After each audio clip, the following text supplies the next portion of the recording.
smoke, bitch, I got it for 'em. They want that smoke, bitch, I got it for 'em. They want that smoke, you know I blow it. They call me Sunny Monster for a reason. I'm really dripping, leave a nigga bleeding. I get to squeeze and leave a nigga. They want that smoke, bitch, I got it for 'em. They want that smoke, bitch, I got it for 'em. They want that smoke, What's you up, know I T-Fit? blow it. They call me Sunny Monster for a reason. I'm really dripping, leave a nigga bleeding. I get to squeeze and leave a nigga bleeding. Round Molly got me all up in demon mode. Mouth moving like I done put clean in my nose. Trying to catch me up, I can leave with some hoes. He standing straight up, watch I make him lean with this pole. Would've thought he was closed, how that heat made him fold. Thought it was a game, he won't think no more. It be exciting when I get the strike and guns sound like thunder, hit you like lightning. Fight for your life, we don't do no fight. We worse than savage, they calling us Vikings. Police be riding, we see it be sliding. Told you we hitters, remember the time. They want that smoke, bitch, I got it for 'em. They want that smoke, bitch, I got it for 'em. They want that smoke, you know I blow it. They call me Sunny Monster for a reason. I'm really dripping, leave a nigga bleeding. I get the squeeze and leave a nigga bleeding. They want that smoke, bitch, I got it for 'em. They want that smoke, bitch, I got it for 'em. They want that smoke, you know I blow it. They call me Sunny Monster for a reason. I'm really dripping, leave a nigga bleeding. I get the squeeze and leave a nigga bleeding. How about I leave them holding like the Bible? AR-15, that's a high-power rifle. A in the army and assassinate rivals. Break that shit down, nigga. AK or anybody kill. Hop out, get the drilling and spilling. 7.62 gon' split em. LN, that's for any fuck nigga. You a plug, then I'm pulling up, nigga. You my lunch, eating bullet for dinner. 5.0, eat 'em up, eat 'em up. SK, smoke killer for show. Drum rounds and cripple ops Draco. I got them all, you don't want no. They want that smoke, bitch, I got it for 'em. They want that smoke, bitch, I got it for 'em. They want that smoke, you know I blow it. They call me Sunny Monster for a reason. I'm really dripping, leave a nigga bleeding. I get the squeeze, leave a nigga bleeding. They want that smoke, bitch, I got it for 'em. They want that smoke, bitch, I got it for 'em. They want that smoke, you know I blow it. They call me Sunny Monster for a reason. I'm really dripping, leave a nigga bleeding. I get the squeeze and leave a nigga bleeding. Shout out, salute. 2-cent boxing, salute Thomas Hill, salute Brandon House, Asante L, salute all the kings and princesses in here. What's going on with everybody? How everybody feel today? I feel pretty good today myself too. No pain. We all in here good today. But hey, I got that smoke for Terrence Crawford today though, and Shakur. And Thomas Hill, the link already there. Anybody want to hop up here? I got the link down anyway. But Bud, let me tell you. Yeah, Sante, that's true. Matty Yoel, salute, King. Salute. We in here today. Yeah, Bud's gonna lose them fans. See, undercard, salute, King. See, Bud just went on this whole thing when he was out here promoting Bud, trying to push him, trying to make him a bigger star. Quee, salute, princess. What's going on? They was trying to make Bud a whole star out here. Trying to make him a whole star. And it was going good for King Von, salute, King, salute. They was going good with it now. But the old Terrence Crawford came back out. Yes, the old Terrence Crawford came back out. You know, Bud that needs the advantage, Bud that needs the duck. He is back out again. And see, now Bud is talking about making Earl pay even more to fight at 154. Oh, she do? Okay, then give me like 5 minutes, Thomas. I'll go up there to my other thing right now, and I'll do it. I got you in a second, Quee. Give me a second. If Shawal was in here, she could do it, but I can't. I don't think I can do it from this phone right here. Nah, I can't do it from here. But yeah, I'll do it in a minute. Yeah, you can lie to some of the people all the time, and you can lie to all the people some of the time, Asante, but you can't lie to all the people all the time. And see, Bud got a gift on that first fight right there. he sat there and Earl was overworked. You know, Earl was too big for the division, but Earl, you know, he believed in his word because that's what he is. You know, he believed who he is, and he went out there and he took the beating of his life, but he went out there and did it. And he got paid, and you know, you can't stay a stand up guy. And Bud told us Earl is the reason why we got this fight. So with that being said, he said he gonna return the favor. But see now, Bud done got his diva status done kicked to 1,000. Bud's starting to think, and his jealousy is shown. And see, what I've been telling people for years, that Bud's camp, they're jealous of Earl. Because Bud felt like he's been doing this longer, and he felt like he should have been where Spence is at. Spence is the big fish. And Bud always had a problem with that right there. Coach Amber, Shalom Princess, salute. And see, Bud always had a problem with Spence being the big fish. That's why they used to berate Spence, and they used to always come at him. And see, what Bud don't realize is you beat Spence, but anybody in their right mind know that that wasn't the Spence that we used to seeing. I mean, we just gonna call a spade a spade. I gave Bud all his accomplishments. I gave him the win. I said he did a great job. But everybody knows that wasn't the Spence that he fought. Now, when it's time to give Spence an even playing field, now Bud want to go back into his bag of tricks. The same bag of tricks that we would have seen Bud fight Spence last year when he was coming off an impressive victory on Yordanis Ugas. The same victory that Bud said he signed everything, and then it took 16 months to make the fight. That same victory. TZ Frank, salute, King. Yes, it's the same one. The same one where Bud had to get a tune-up fight in, knock the rust off, then go back in the training camp to fight Earl. Yes, that same one. Now Bud wants to charge Earl even more money to fight at 154. Now you say you great. You say you want greatness. You say can't nobody see you. You say you want to go to 168 and fight the winner Canelo and Charlo. But you don't want to go to 154 to fight Earl unless he pays you more money. Money you don't want to fight. Now that don't make no sense. That don't make no sense. If you confident in beating Earl, why are you trying to charge him more to fight at 154? This man gave you your first 8-figure payday. Earl's been used to making these 8-figure paydays. And see, you was just starting to gain followers.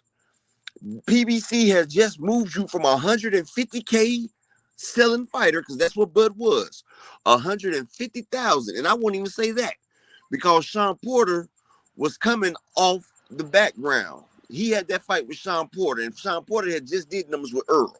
So we don't know how many of them views was Porter's and how many was Terrence Crawford's, because his other fights before that was abysmal.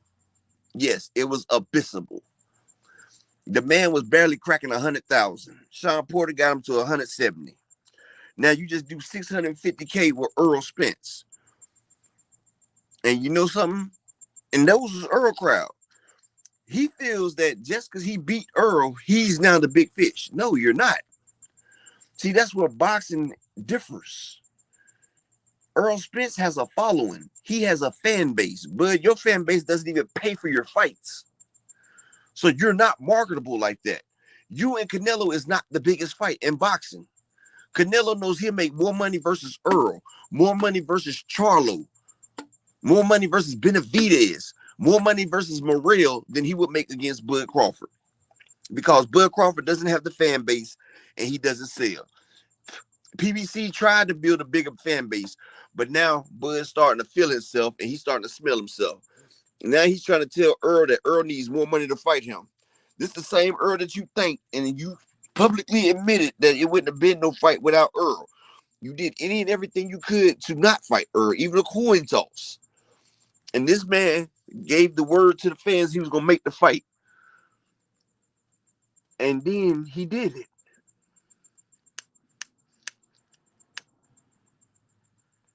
Even he wasn't ready for the fight. He went out there and lost like a man on his shield. And he just said he wants his get back. You're not going to get no bigger fight than that, Bud. That's your biggest payday. Without Spence, you don't make that type of bread. And salute undercard. And see, Earl has big fights with plenty of people because Earl sells. Earl averages 275 to 300,000. Bud doesn't. And see, that's why I say, okay, since he's got the big head, he's on PBC, let Bud eat what he killed. Make Bud a fight. Make him a fight on pay-per-view and let him get what he kills. Give him a name and let him fight. And see what the pay-per-view does. And I'm telling you, that thing will be a flop. You could put him against Keith Thurman, he'll sell. Because, you know, Thurman has a fan base. But if Bud chooses anybody but Spence, right now, it won't do much numbers. Bud has started getting a fan base, and now he's alienating it by not trying to give Earl Spence his rightful rematch. Like, why are you not trying to fight this man at a healthier weight? You clearly beat this man, right?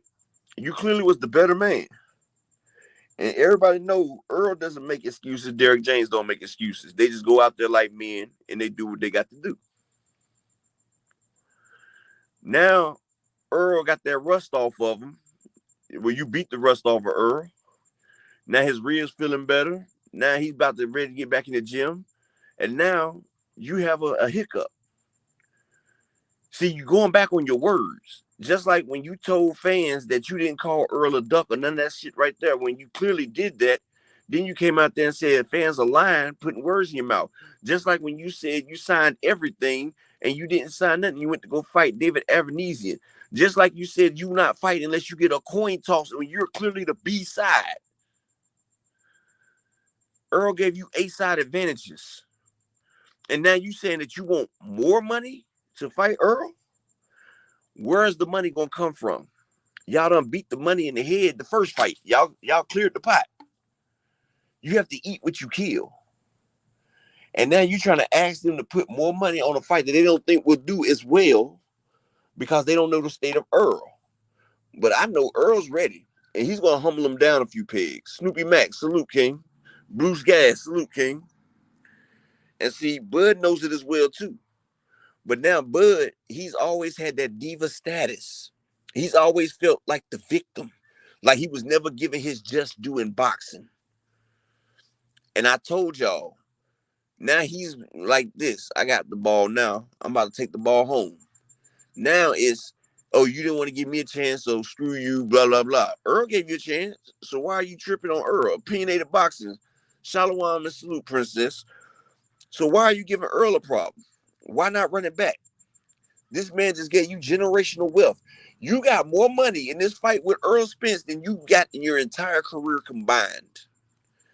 In your entire career combined, you made it in one fight with Earl Spence. And if you sit there and fight Earl Spence again, it's still going to do numbers. Because everybody want to see if Earl is still Earl, if that was a fluke. And I'm calling it was a fluke. I know it was a fluke. You know something? Yes, he should have left Crawford alone. But Earl is a man of his word, and he decided to give us what he said he was going to give us. So you got to respect him for that, 2 Cent.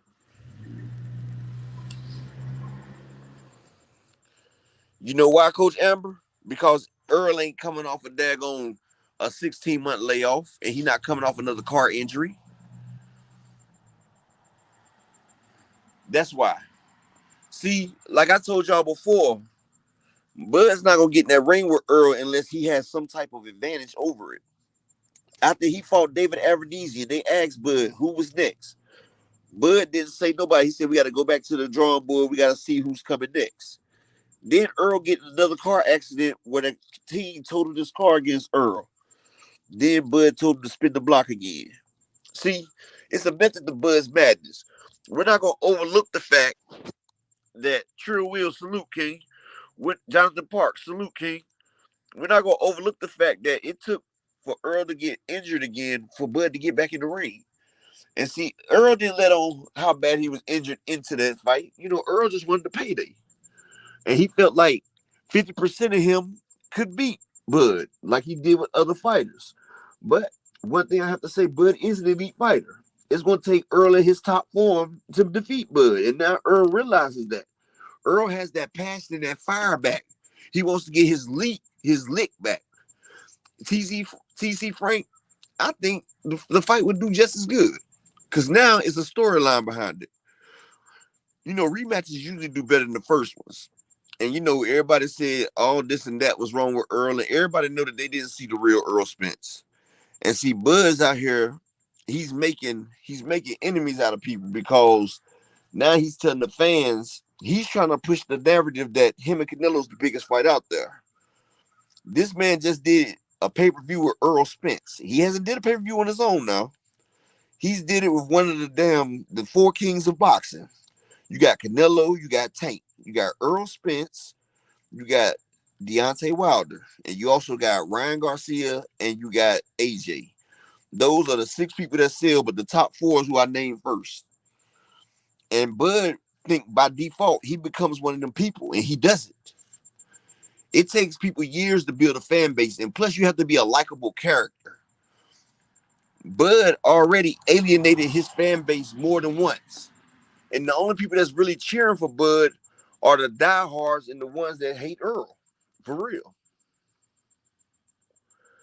It's more people that hate Earl that like Bud.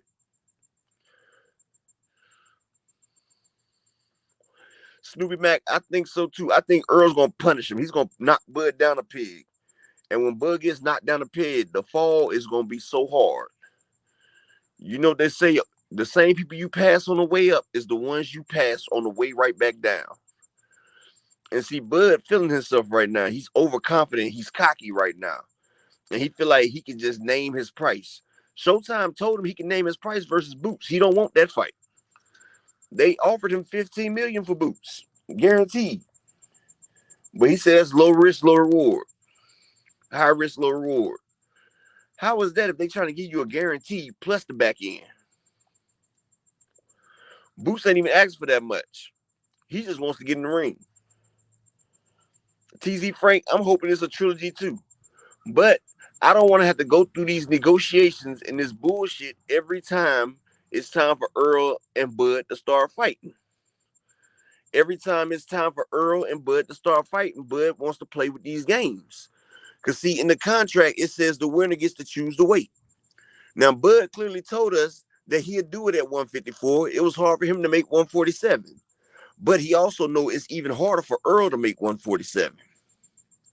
Dr. Mark, salute, King. Peace and blessings. And see, he knows that gives him a tactical advantage. And see, with Earl trying to make 147, Earl can't do his strength and conditioning.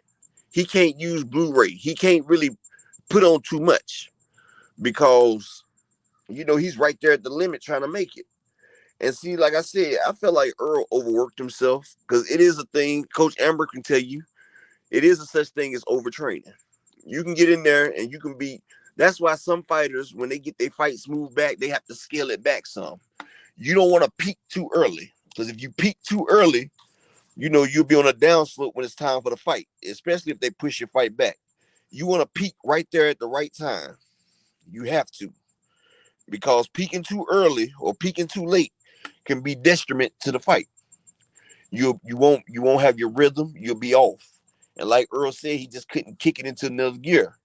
His body was depleted. Bud was the bigger man in the fight, the stronger man in the fight. And you know, like I showed y'all pictures before, Earl, his body had no definition. He didn't have no abs. He didn't have no muscle tone. It was like his body was just there. And see, that's another thing. They see they're using a strength and conditioner that does basketball and football.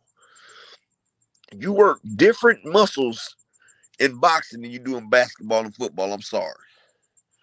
Basketball and football, you have twitch muscles, but they're in different areas. And Earl's core wasn't tight. His core wasn't tight. And see, that's another thing. William Old School, salute, King. And see, oh yes, Coach Amber, especially the older you get, and that's what I was trying to explain to people. Your body has muscle memory. Now, when you're in shape and you're used to getting in shape, it's easier for you to get back in shape. But like I tell people, when you get older, You can't just hop off the couch and go play a full court of basketball when you hit your 30s. You got to loosen up. You got to limber. You got to train. But when you was younger, you know, it was no problem. Like, yeah, you gonna play a pickup game? Yeah, we go play ball all day. Now we got knee braces and all that stuff right there because your body gets old and Father Time is undefeated. Earl hasn't had to do that type of strength and conditioning and cutting weight but one time in 3 years, and that was the Ugas fight. Then he had to do it at the Crawford fight. But before the Ugas fight, remember, he had to lay off because he was supposed to fight Pacquiao after he fought Danny Garcia. He had to lay off. Then he fought Ugas. Then he was supposed to fight Bud, but then Bud sung and danced him for 16 more months. So Earl has had really almost 2 fights in almost 5 years. That's a long layoff. Sugar Ray Leonard came back from that layoff. You seen what Hector Camacho did to him. Never in the history of boxing would Hector Camacho do anything to a prime Sugar Ray or Sugar Ray that had been in the ring. No, he caught Sugar Ray that hadn't been boxing. And Earl, he let arrogance get to him. Earl came off the layoff, he beat Danny Garcia. Earl came off the layoff, he beat Ugas. So in his mind, I'm gonna come off this layoff and I'm gonna beat Terrence Crawford. It backfired on him. It humbled Earl. But now Earl is humble and he's smarter. You're not gonna beat him with the same thing. Okay, Queen, let me go ahead and get you right before you go. Hold on 1 second, y'all. People's Choice, salute. Now, it was hard for him to make it People's Choice because he missed the weight at first.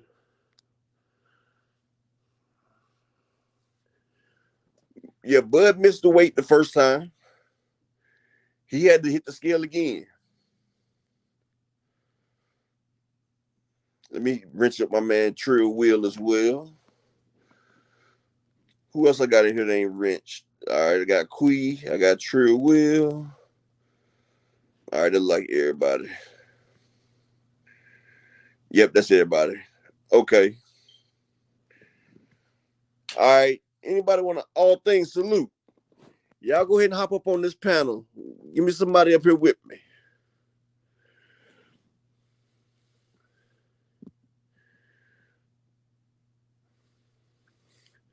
Exactly, Thomas Hill.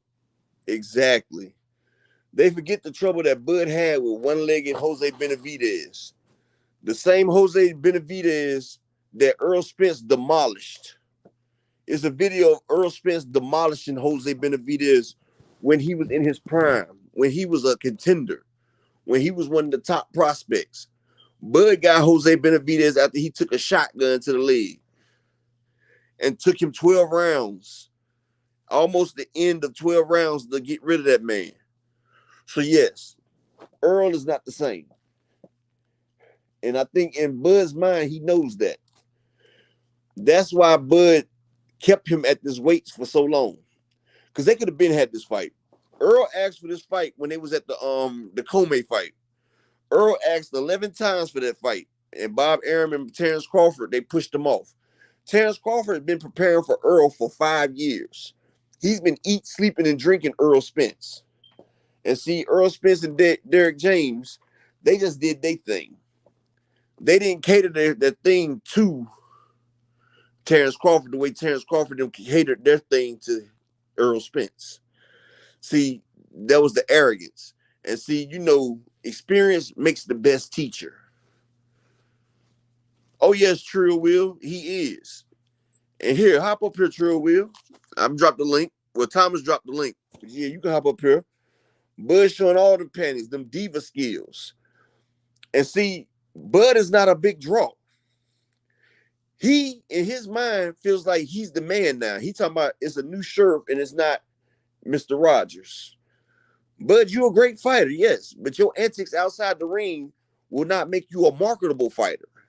It doesn't make you a household name. It doesn't mean people gonna buy your fights. It just means that you got controversy and people like it. But you also gonna have people wanting to see your downfall as well. And that's what it does. That's the way they did Floyd. But everybody sitting there, they know people's eyes don't lie. We know what we see. People know this is not the Earl Spence that destroyed Ugas. The same Ugas that beat Terrence Crawford twice and sent them home. This is not the same Earl Spence that outpoint and outboxed Danny Garcia. This is not the one that outboxed Mikey Garcia. This is not the Earl Spence that was switching stances on Lamont Peterson. No. This is Earl Spence that was beaten, battered, tired. And this is an Earl Spence that, like he said, he was trying to get a payday.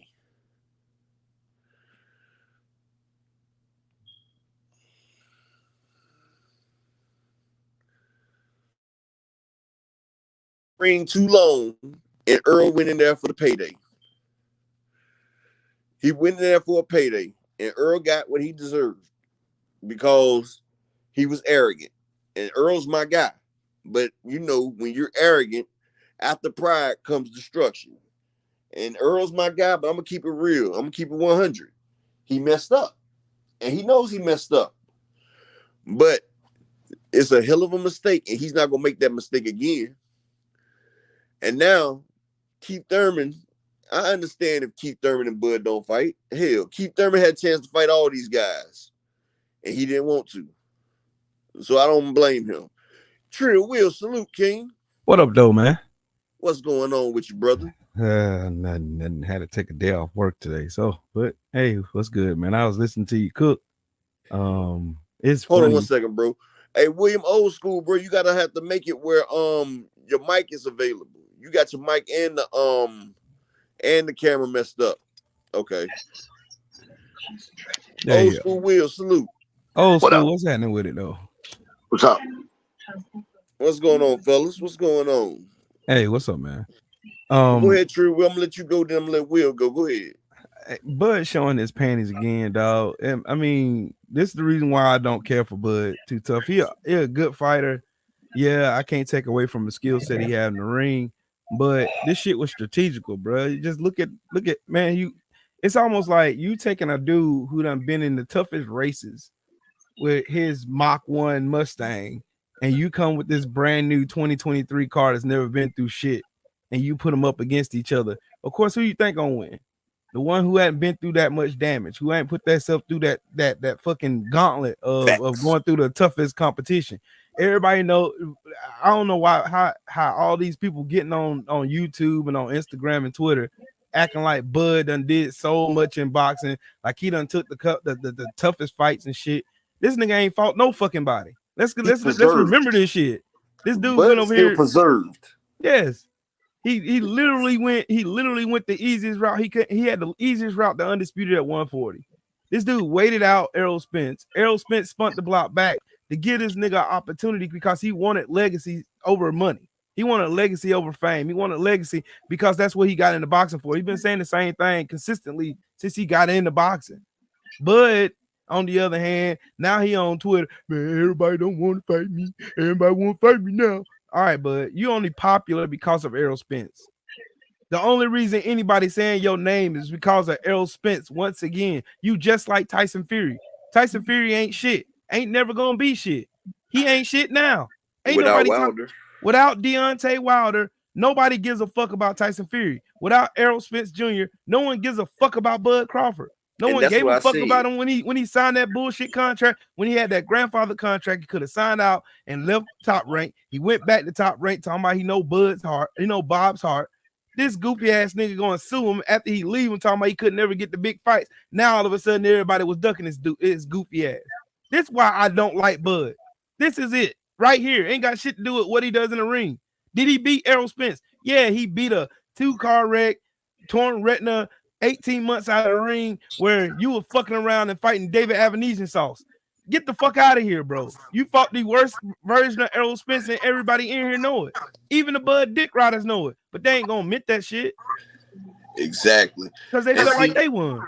And see, That's what hurts the Bud fans that much more because they want us as Earl fans to bow out. And we know that wasn't Earl. We know Bud didn't beat a popping Earl. No. And see, what's great about this is he's showing who we all said he was before. See, Bud don't realize, nigga, you're not no big draw. Your people don't even buy your fights. And the only reason that your name is big is because Earl put you on the biggest stage.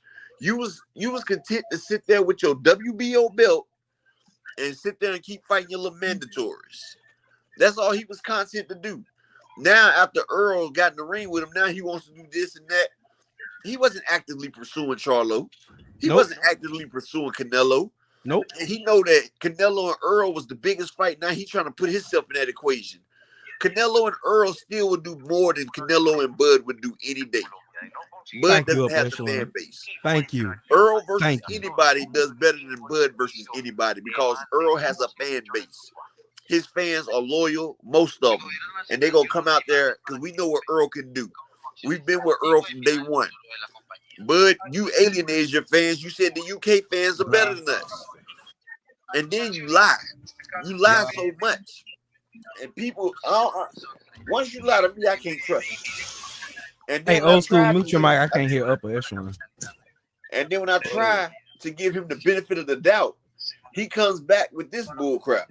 And I was starting to respect him. I was like, okay, he gonna give Earl his lick back. He beat Earl.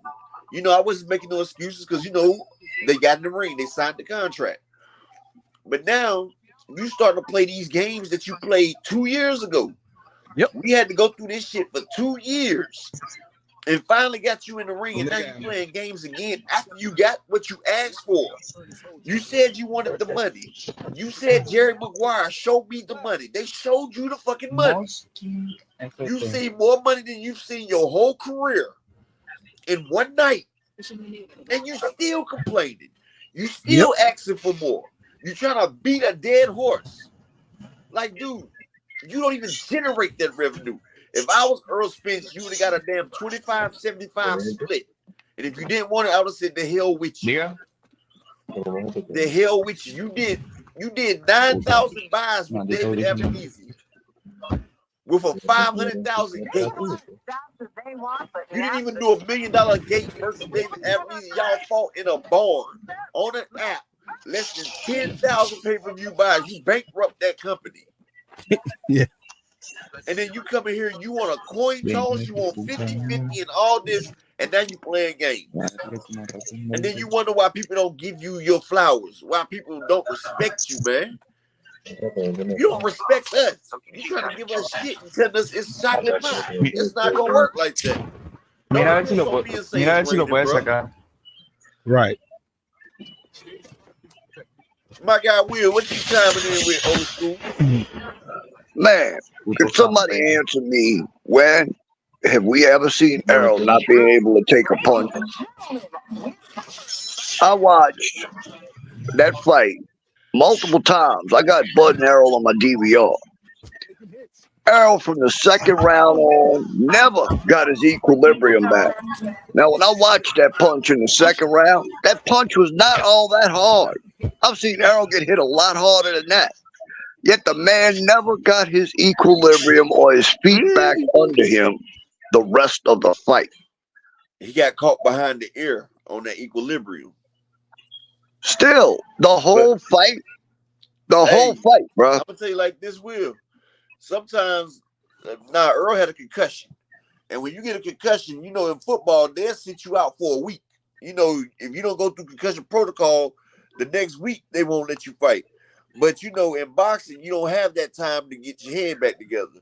I just felt like it was a bad shot behind his ear. It messed him up, but I felt like his body was already drained and he was weak anyway. He overtrained. The damn weight cut took it out of him. I felt like his punch resistance was down anyway. Like, the man power was gone. Like, Bud was getting hit by Earl shots, and he sat there and said, Earl has no power. And we know Earl is a destroyer. We know Earl has body-breaking power. So true. Salute, King. Big dose. Salute, King. But it just wasn't Earl's night. It wasn't Earl's. Like Blu-ray said, everything that could have went wrong did go wrong in that damn training camp, and Earl paid the price for it. But I'm telling you now, I know they done fixed all that. They done got everything. I'm telling you, they tired of dealing with Crawford already. They even trying to build him into a bigger star, and his asshole diva-ness is coming out, and he's going against himself. Like, dude, you cutting your face despite your nose, bro. What is you doing? Hey, Up Echelon, you notice that Bud act just like Andy Ruiz. Like, you get a little bit of clout, and all of a sudden now you this big super diva now. You done pulled your skirt up, got your frilly panties showing for everybody to see. You out here. Oh, man. Act like it too. Man, I can't stand Shakur Stevenson no more. I can't stand that snake diva goofy ass. I can't stand that dude, bro. That, like, he's the definition of a snake. Like how is people say, oh man, I'm a fan of Shakur. He the best fighter. That may be, but he a damn snake. How you gonna Will? Hold on 1 second, Will. Yeah. People's choice. Bud got well over 10 million. He got 50-50. They both got 25 million guaranteed. A1 Hoop Zone, salute, King. All right, go ahead, Trill Will. Yeah. Salute to everybody in the chat. Like Bud reminds me of Tyson Fury, Andy Ruiz, all the goofballs that just so happen to have the light shine on their ass that day. You know, Bud is relinquishing in the fact that he think he's going with the narrative that he's been passed over and that he ain't never fought nobody. He know he ain't fought no damn body. He know he who the fuck is David Avenesian? So personal. That's why he takes it so personal. Because he know it's true. He know exactly. That's why you would never be that defensive if you know that shit wasn't true. And matter of fact, if it wasn't true, motherfuckers wouldn't be saying. Now, if one person was saying the shit, yeah, he a hater. You got scores of motherfuckers saying the same shit about you. You ain't fought nobody. You waited out Errol Spence. You waited carefully for Errol Spence. You went over here and fought David Avenesian sauce. No one asked you to fight this motherfucker. That wasn't the fight nobody was clamoring for. Nobody was saying, hey, bud, you need to go fight David Avenesian sauce, man. Hey, man, that's the true test of your will, man. Show you how great you are. You go fight David Avenesian sauce. The man that you knocked out Avenesian.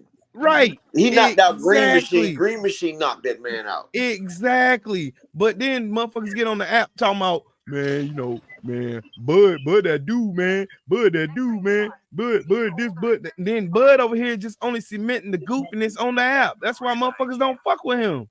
He don't understand what self-sabotage is. He's self-sabotaging this, just like Shakur Stevenson. Shakur Stevenson would have been, could have been, should have been one of the most upcoming prospects coming up from lightweight because the motherfucker ain't fought nobody either. He just like Bud. He just like his big coon brother Bud.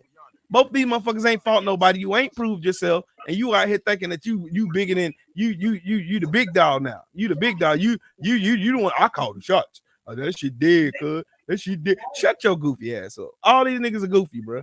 They're straight goofy. Straight out of a comic book. Crawford's biggest problem. This is what's Crawford's problem and his fans' problems, right? Even though Crawford beat Spence, he still can't get out the shadow of Spence. Right. Even though he beat Spence, Spence is still bigger than him. Even though he beat Spence, Spence is still the big fish. And that's the part why he can't understand, and that's what he doesn't get. He felt like because he beat Spence, everybody was going to embrace him. But you are an abrasive person, dog. You don't make people want to like you, man. Nope. And it's your cocky attitude, like you rub people the wrong way. And then you get on this diva status, on this high horse. You feel like you're better than everybody. You feel like you don't need the fans.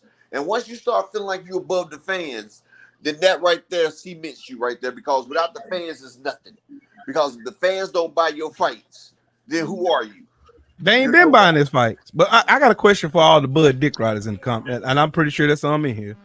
What was y'all at buying the pay-per-view at? That's what I want to know. I bought all 4 of his pay-per-view I bought fights. I bought every one of Bud's fights. I bought every one of Bud's pay-per-view fights. I bought every one of Errol Spence's pay-per-view fights. There ain't been not one fight. I think I'm a bigger Bud supporter than most of these motherfuckers dick riding Bud right now. They get on these apps and just get to talking crazy and saying all this goofy. Man, y'all need to bow down for Bud. Bow down to Bud. Bow down to what? I bow down to no man. Bud hey, buckle up boxing. The link right there, bro. You can get up here and explain your opinion. The link is right there. Everybody can say what they got to say, bro. You got Thomas, drop the link for them. Ain't nobody gonna kick you off of nothing. Get up here and talk your talk. Buckle up, boxing. You a Bud fan? Get up here and talk his talk. I'm cool. Then Bud talks bad about his old fans, and they still kiss his feet. Exactly. They like sheep, man, and that's what it is. It's sheep. And see, that's what's wrong with boxing today. Just like when I went at Devin Haney fans, when they talk about they offered Shakur $8 million, 25%. And I'm like, y'all don't realize what he's saying. So if Shakur wanted 50-50, that means Devin ducked $16 million, basically. So you mean to tell me Devin was gonna get $24 million and Shakur was gonna get $8 million? Shit don't add up. Right. Like fans don't even think about it, man. They don't use the common sense. Bob was so common, bro. It ain't common.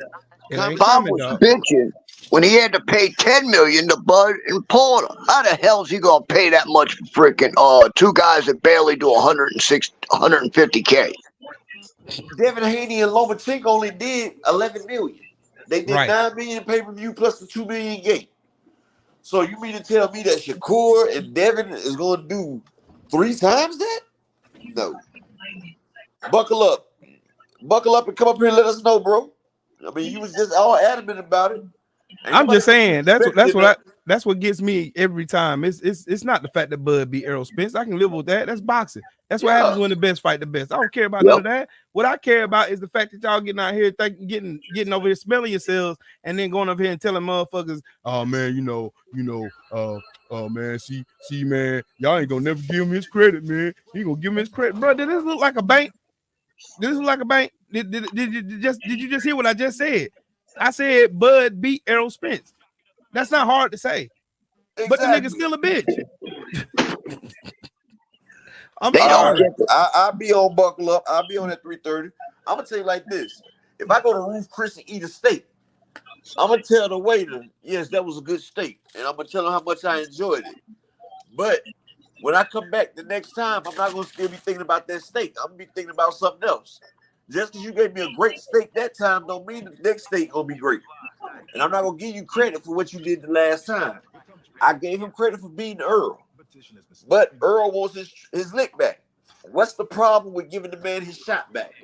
Now you're trying to put stipulations on it when it was all good a week ago. Now you want to charge him more money to fight at a higher weight when you said you had problems making the weight. When matter of fact, you missed the first weight. Bud missed weight too. Well, people forgot that.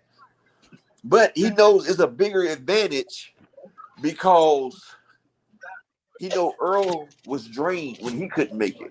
Earl's a big guy. Earl started off at 153. So you know Earl's been there for over 10 years, about 12 years. And you know most fighters, they stay in the division 5 to 7 years. Earl's been in that division his whole career. Bud has been in his 3rd division now. So you know most fighters move up. Danny Garcia's in his 4th division. Fighters, only person I know that stayed in the division his whole career was Marvin Hagler or a heavyweight. Because your body grows. Shane Frazier, your body grows. You can't make the same weight that you made as a teenager. Like right now, I could never make welterweight again. Hell, I probably couldn't make damn middleweight. I'm 6'3". I'll be pushing to make light heavy. Because I'm out of shape, I done got older. I'm in my 40s now, and I know my body ain't gonna crunch down like that. And Earl is not a kid no more. Just like Devin Haney is not a kid no more. Just like Devin Haney cannot make 135. People don't realize these are small weights that people are asking them to make. They want that man to stay at 147 and weight drain himself so Bud can have a advantage over him so they can make an excuse. And even though they got all the evidence of Errol Spence saying this weight is hard for me to make, it's been hard for me to make. I'm just telling you it's hard, man. I'm going to move up to 154. I don't want to fight nobody but Bud. He made the weight. This man has sacrificed so much, and everybody keep looking over that shit as if Errol Spence didn't sacrifice all the shit that he sacrificed before they actually fought and shit.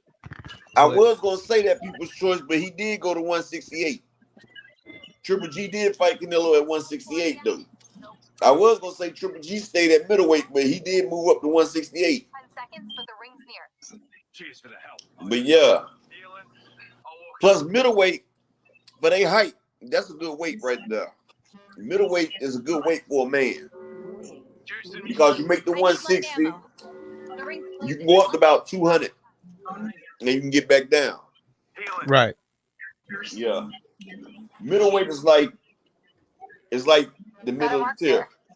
There go my guy, KC Boxing. If you're not subscribed to him, you missing out on the best fight caller, better than Marv Albert, better than Dagon Lenny, better than any of them out there. That man gives you blow by blow content, punch by punch, everything. KQKC. Pretty soon they're gonna give him his own show on the network. The man needs to be behind the mic calling the fights. Because ain't nobody better. And he has fights coming up Friday and Saturday. So if y'all not subscribed to KQKC, you need to go ahead and do it right now. Another crazy thing is these Bud fans think that since Errol lost, we automatically supposed to become Bud fans. Guess what? I don't like the man's movements outside the ring, so I'm not riding with him. And see, that's what I was saying earlier. That's what Bud doesn't understand. He thought just because he beat Earl Spence, then Terry Smoot Jr. He thought just because he beat Earl Spence that he was the big fish now. No, brother, no. Earl has loyal fan base, but you don't have the fan base. You will never have that fan base because you're not real. You're a fabrication, and you still do what the top rank trains you.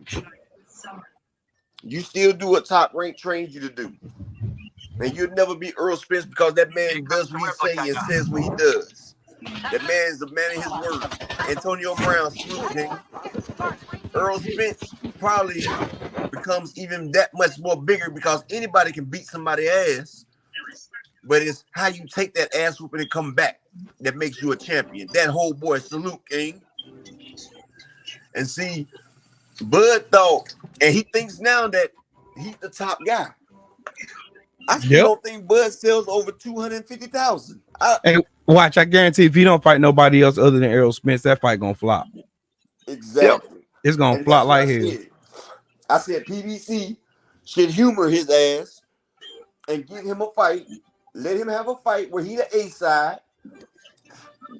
Give him a small guarantee and let him eat what he killed. And exactly. What the numbers he do. It's gonna be trash. Exactly. Why do you think it took Errol Spence literally sacrificing his career? Basically, this is what the Goofies, what they overlooked this. The PBC was trying to get Errol Spence to fight Keith Thurman. They was pushing hard for him to get that fight with Keith Thurman. Exactly. Errol Spence did not have to fight. Errol Spence did not have to fight Bud Crawford. Let's get that out the way first. He didn't have to fight. He could have fought Thurman. He could have fought Tim Tszyu. He could have fought Erickson Lubin. He could have fought Fundora. Earl still has fights. And that right there is what pushes Bud so hard. Because even though he beat Earl, he doesn't have the love that Earl has. He doesn't have the fan base that Earl has. He's jealous of Earl Spence, and he's been jealous of Earl Spence. Like, but that comes with actually being and doing what you say, and talking the talk and walking the walk. That's why I live by the credo. It's not what you say, it's what you do that defines who you are. So judge accordingly. Like what Bud does, Bud's been doing since he got into boxing, which is the reason why nobody buys his fights. That's the reason why when he fought his first pay-per-view against Victor Posto, and it only did like 50,000-60,000 pay-per-view buys. And people and Top Rank wondering why we can't sell him. That's the reason. You have to be marketable. You are a walking billboard. You are a fighter. That's what you do for a living. That's how you make your bread. But you out here telling fans they this, they that. Man, y'all gotta kiss my ring now. Now that I beat Errol Spence. Now that I beat the Big Fish. Now you gotta kiss. No, nigga, nobody gonna kiss your ring. Nobody cares. This boxing. That's what we want to see. We want to see the best fight the best. That's what we've been asking you to do for years. You got one freaking notable fight in your whole career, and now you think you the king of boxing. Somebody mute your TV or something. I don't have a TV on first. That might be me. I'm gonna go back to the chat anyway, Josh. I mean, Upper. Okay, bro. Take it easy. All right, brother. Hey, salute, OG. Later, Will. What's good? What's good? What's good? Man, I was just coming to tell somebody that the background noise in the back was disturbing some of the conversations you guys was having, but I think it was Will. I think Will just pulled out. So yeah, I'm gonna continue to just watch you guys in the chat, man. I'm trying to get people to come up here and cook with you guys. Hey, bro, I don't mind. I appreciate you. I thought y'all talking to me though. That's why I seen Will and got like, man, ain't got no TV on or nothing on. Nah, Trill, not you. Will I am. Oh, okay, got you. Will I am old school. He I think he has something in the background, but he the OG, man. I always love when Will come on, so I was just coming to tell him that. Hey, 2 cents got a point, bro. Nobody talking. Got solid points, bro. I tried to get her to cook up, but she at work right now. She's at work right now. Yeah. But hey, shout out to 2 cents. That's true too. Nobody ain't talking about the fact that Bud allegedly had all this power, but he couldn't get Errol Spence out of there. And is it just me, or did any of the knockdowns look like they were flawed knockdowns? Like when Tyson Fury knocked down Deontay Wilder with the rabbit punch behind the head. Like I pointed that out right there. I said he caught him behind the ear. Yeah, but see, I'm gonna tell y'all right here. Snack gives boxers performance enhancers. That's what they do. It's performance enhancing. The only difference is it's not a drug. Right. Anytime you take something that boosts your performance, that's called performance enhancing. And that's what Victor Conte specializes in, is performance enhancing supplements that are legal. Yeah, you draw your blood and find out what he can do to help you out. Draws your blood, and he sees what your body can take that's right there that is not going to prove illegal. You know, some of that stuff be borderline, and some of it gets called illegal after a while. Right. Like that clenbuterol. At first, that wasn't illegal until they start seeing the effects. See, every year people come up with different enhancements, different stuff like that, right? Right. And then it gets banned after a while. Like, they don't always get banned. Just like in the streets, like they have a different formula of fentanyl that's not illegal. But each time they keep changing it, and then they keep, banning it, keep banning it. And see, that's what Snack does. They all about performance enhancing. They do a whole regimen based off your blood type and what your body needs. And then they give you a whole regimen. Hey, have you watched Victor Conte's that Netflix Snack show on Victor Conte on Netflix? Like Victor Conte, I don't watch nothing involving him. No, it's very, very inquisitive because it shows the fact that how he was able to get away with those 12 charges that he had with peddling performance enhancing drugs. You remember when Shane Mosley got caught using that clear stuff on his skin? It got sent to court. It got threw out because there really wasn't an FDA exactly FDA precedent that said, hey, you can't use this much amount of this clear liquid because they didn't have a real definition for it. Exactly. To be honest, Terrence Crawford said you won't find nothing illegal in my body. Of course, because it ain't illegal yet. Nope. You guys he ain't taking nothing illegal. Stop putting inferences on this man, bro. This man is a clean snack athlete. No, that's not what I'm saying. You guys are so I'm being honest. He takes performance enhancers. No, he's not. He's just taking snack products. It's like me taking GNC over the counter. That's like GNC over the counter, bro. That's like GNC over the counter. That's GNC over the counter products. Come on, man. But I'm not saying he's taking nothing illegal. I'm saying he's taking performance. Creatine is a performance enhancer. Creatine gives you enough strength to keep doing more sets in the weight room. What if he's taking things for body maintenance and stabilization? That could also be too, right? Exactly. I didn't say but stabilization and maintenance is an enhancement. That's just to maintain the upkeep and the maintenance of the body.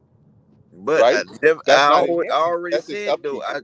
What did I say, Terry? I said he's not taking nothing You illegal. know, I gotta play. I gotta play devil's I advocate. know, bro. I know. I said he ain't taking nothing illegal, but he is taking stuff to enhance his body, to enhance his workouts, to enhance his muscle recovery. He's taking stuff like that. That's what Victor Conte does. I mean, He gets him back. enhancing muscle recovery isn't. That's not performance enhancing. I'm just having a quicker recovery time. Like, yeah, sometimes like my soreness is quicker, like in a day or two. While normally it'll take like 4 days, 5 So days that's for that muscle. performance enhancing. If you're able to recover quicker and do more sets of workout, that's not enhancing your performance. Exactly. That's enhancing your performance. I feel you. That's why I said, like, I'm playing. I came up here to play. I mean, I know, bro. I know, and I appreciate that. But I'm just saying, if you're able to do more sets than me, and you're able to recover quicker, your muscles are able to heal faster, and you can tear them again. Because people don't realize when you work out, you're tearing your muscles. So you're feeding your muscles, tearing them and re-tearing them and building them back faster than me. You have an enhancement. You have an advantage over me because I don't have that. So you're gonna be able to work out and get stronger than me unless I get on the same level as you, right? No, you're right. You're right. I was just saying in regards, just like Gatorade gives you your electrolytes and stuff back more than water does. But here's the same thing, and I'm gonna be honest with you. I used to play football. I like Gatorade, but here's what's worse: Gatorade or Pedialyte. Pedialyte will put all them electrolytes right in your body. Pedialyte gives you everything back. Gatorade still has sugar and sodium. See, so now what would you rather have, Pedialyte or that damn Gatorade? Nigga, give me the Pedialyte. Yeah, give me the Pedialyte for sure. Pedialyte, is that a performance? Is that a performance enhancer? Because no, it's got the zinc, it's got the it's going to replenish all them. Yes, because Floyd Mayweather, when Floyd Mayweather got them IVs, it was just saline. Yeah, this is salt water. But his body didn't create it naturally. That's why they were making a stink about it. No, he couldn't do that because, dude, the amount of workouts he's doing, he's sweating out so much. And plus, when you cramp, what do they always tell in football? You need some salt, or you need some or you need some bananas. You need salt, or you need some bananas. You need potassium, magnesium, and sodium. Because you sweating everything out. Like, who's to say Floyd? He's a workout warrior. You see him working out at 3 a.m. Like he's just depleted because the man ain't got no liquids in him. Exactly. He's just so worked out. He worked himself out so much. You heard my co-host Key. She said Pedialyte is a performance enhancing drink. Yes, it is. Wait, Pedialyte? I can go right here to Rite Aid and buy some PEDs. But see, that's what I'm saying. People look at PEDs and they think about illegal ones. Not all things are illegal. Like, you have PEDs that people can use. I was on PEDs in high school football, drinking Pedialyte instead of that damn sugary Gatorade. Hell, I was on creatine. Oh, see, I couldn't do that, dude. We had, but I heard people on that. But I feel you. But the coach used to give us your Ensures are good too, all thing, and Pediasures is good too. But we used to before we worked out, coach would give us a scoop of the creatine so we can go hit the weight room and we'll work out with the weights. And the creatine used to give us muscle injury more energy, so you can work out longer and harder. Would you consider that so you would consider creatine a PED? What does creatine do? I know it enhances for what is it, for muscle growth and also for water retainment, I believe. Creatine, it enhances muscle growth. It downs your recovery time. And it also for water retention too. Exactly, and it provides more oxygen to your muscles, and it makes your muscles heal faster. I think that's performance enhancing. Wow. Oh, we're doing okay. What would your body do without it? Is it helping your body? It's gonna be, your body's gonna be sore longer. It'll take a longer recovery period, and it'll take longer to start to see the results of muscle gains. Okay, so it's a performance enhancer then, right? Wow. So that's a legal performance enhancer, correct? KO Boxing, salute, King. It's a spot up here. You want to hop up here, King? Yeah, I put that link in the chat. Yeah, no, put it in the chat. I just want to find out about this PED stuff because I'm like, we can't keep sullying this man's name. PED like is performance enhancing drugs. You feel what I'm saying? Drugs, when you put the drugs on it, makes it illegal. I mean, dude, at some point I could say weed is a performance enhancing drug. Chad Johnson and Marshawn Lynch said that they had to smoke a bunch before they played games. Like, bro, I don't know if it enhanced their performance, but I know it affected. They were looking saucy on. They were saucing on that field, though. You already know. Well, you know, they said Michael Irvin and Leon Letton used to be on cocaine.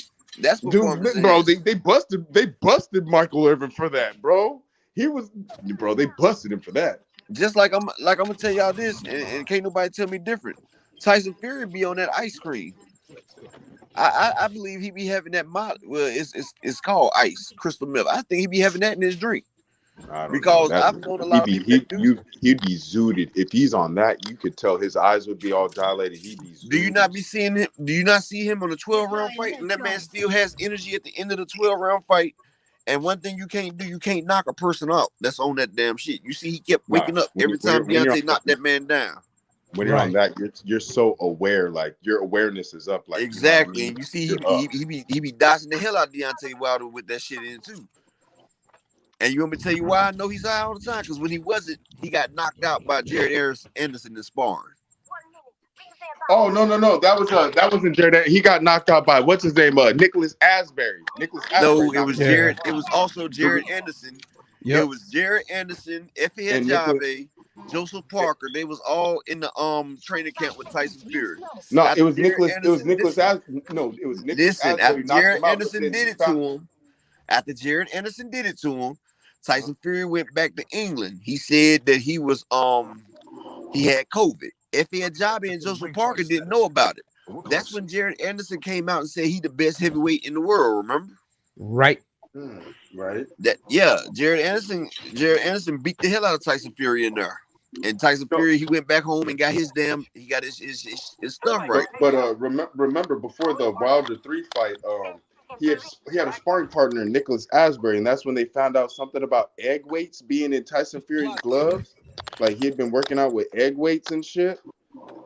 And so that ended up getting brought out. Like when Nicholas Asbury when he dropped him and stopped him in sparring one time, I guess he went and felt his gloves. And I guess he found out egg weights. So yeah, I was talking about when Jared Anderson had stopped Tyson Fury.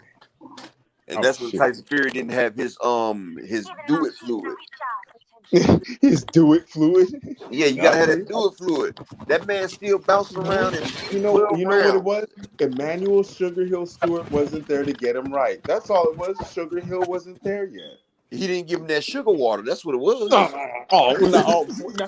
Oh Lordy. Now what's his name? What Panama Lewison now? We Panama Lewis now?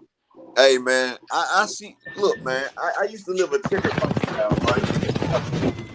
So I know who used to be my customers. I look at Tyson Fury; he's an addict. I can tell you that. Tyson Fury is a cheater, bro. Yeah, habitual cheater.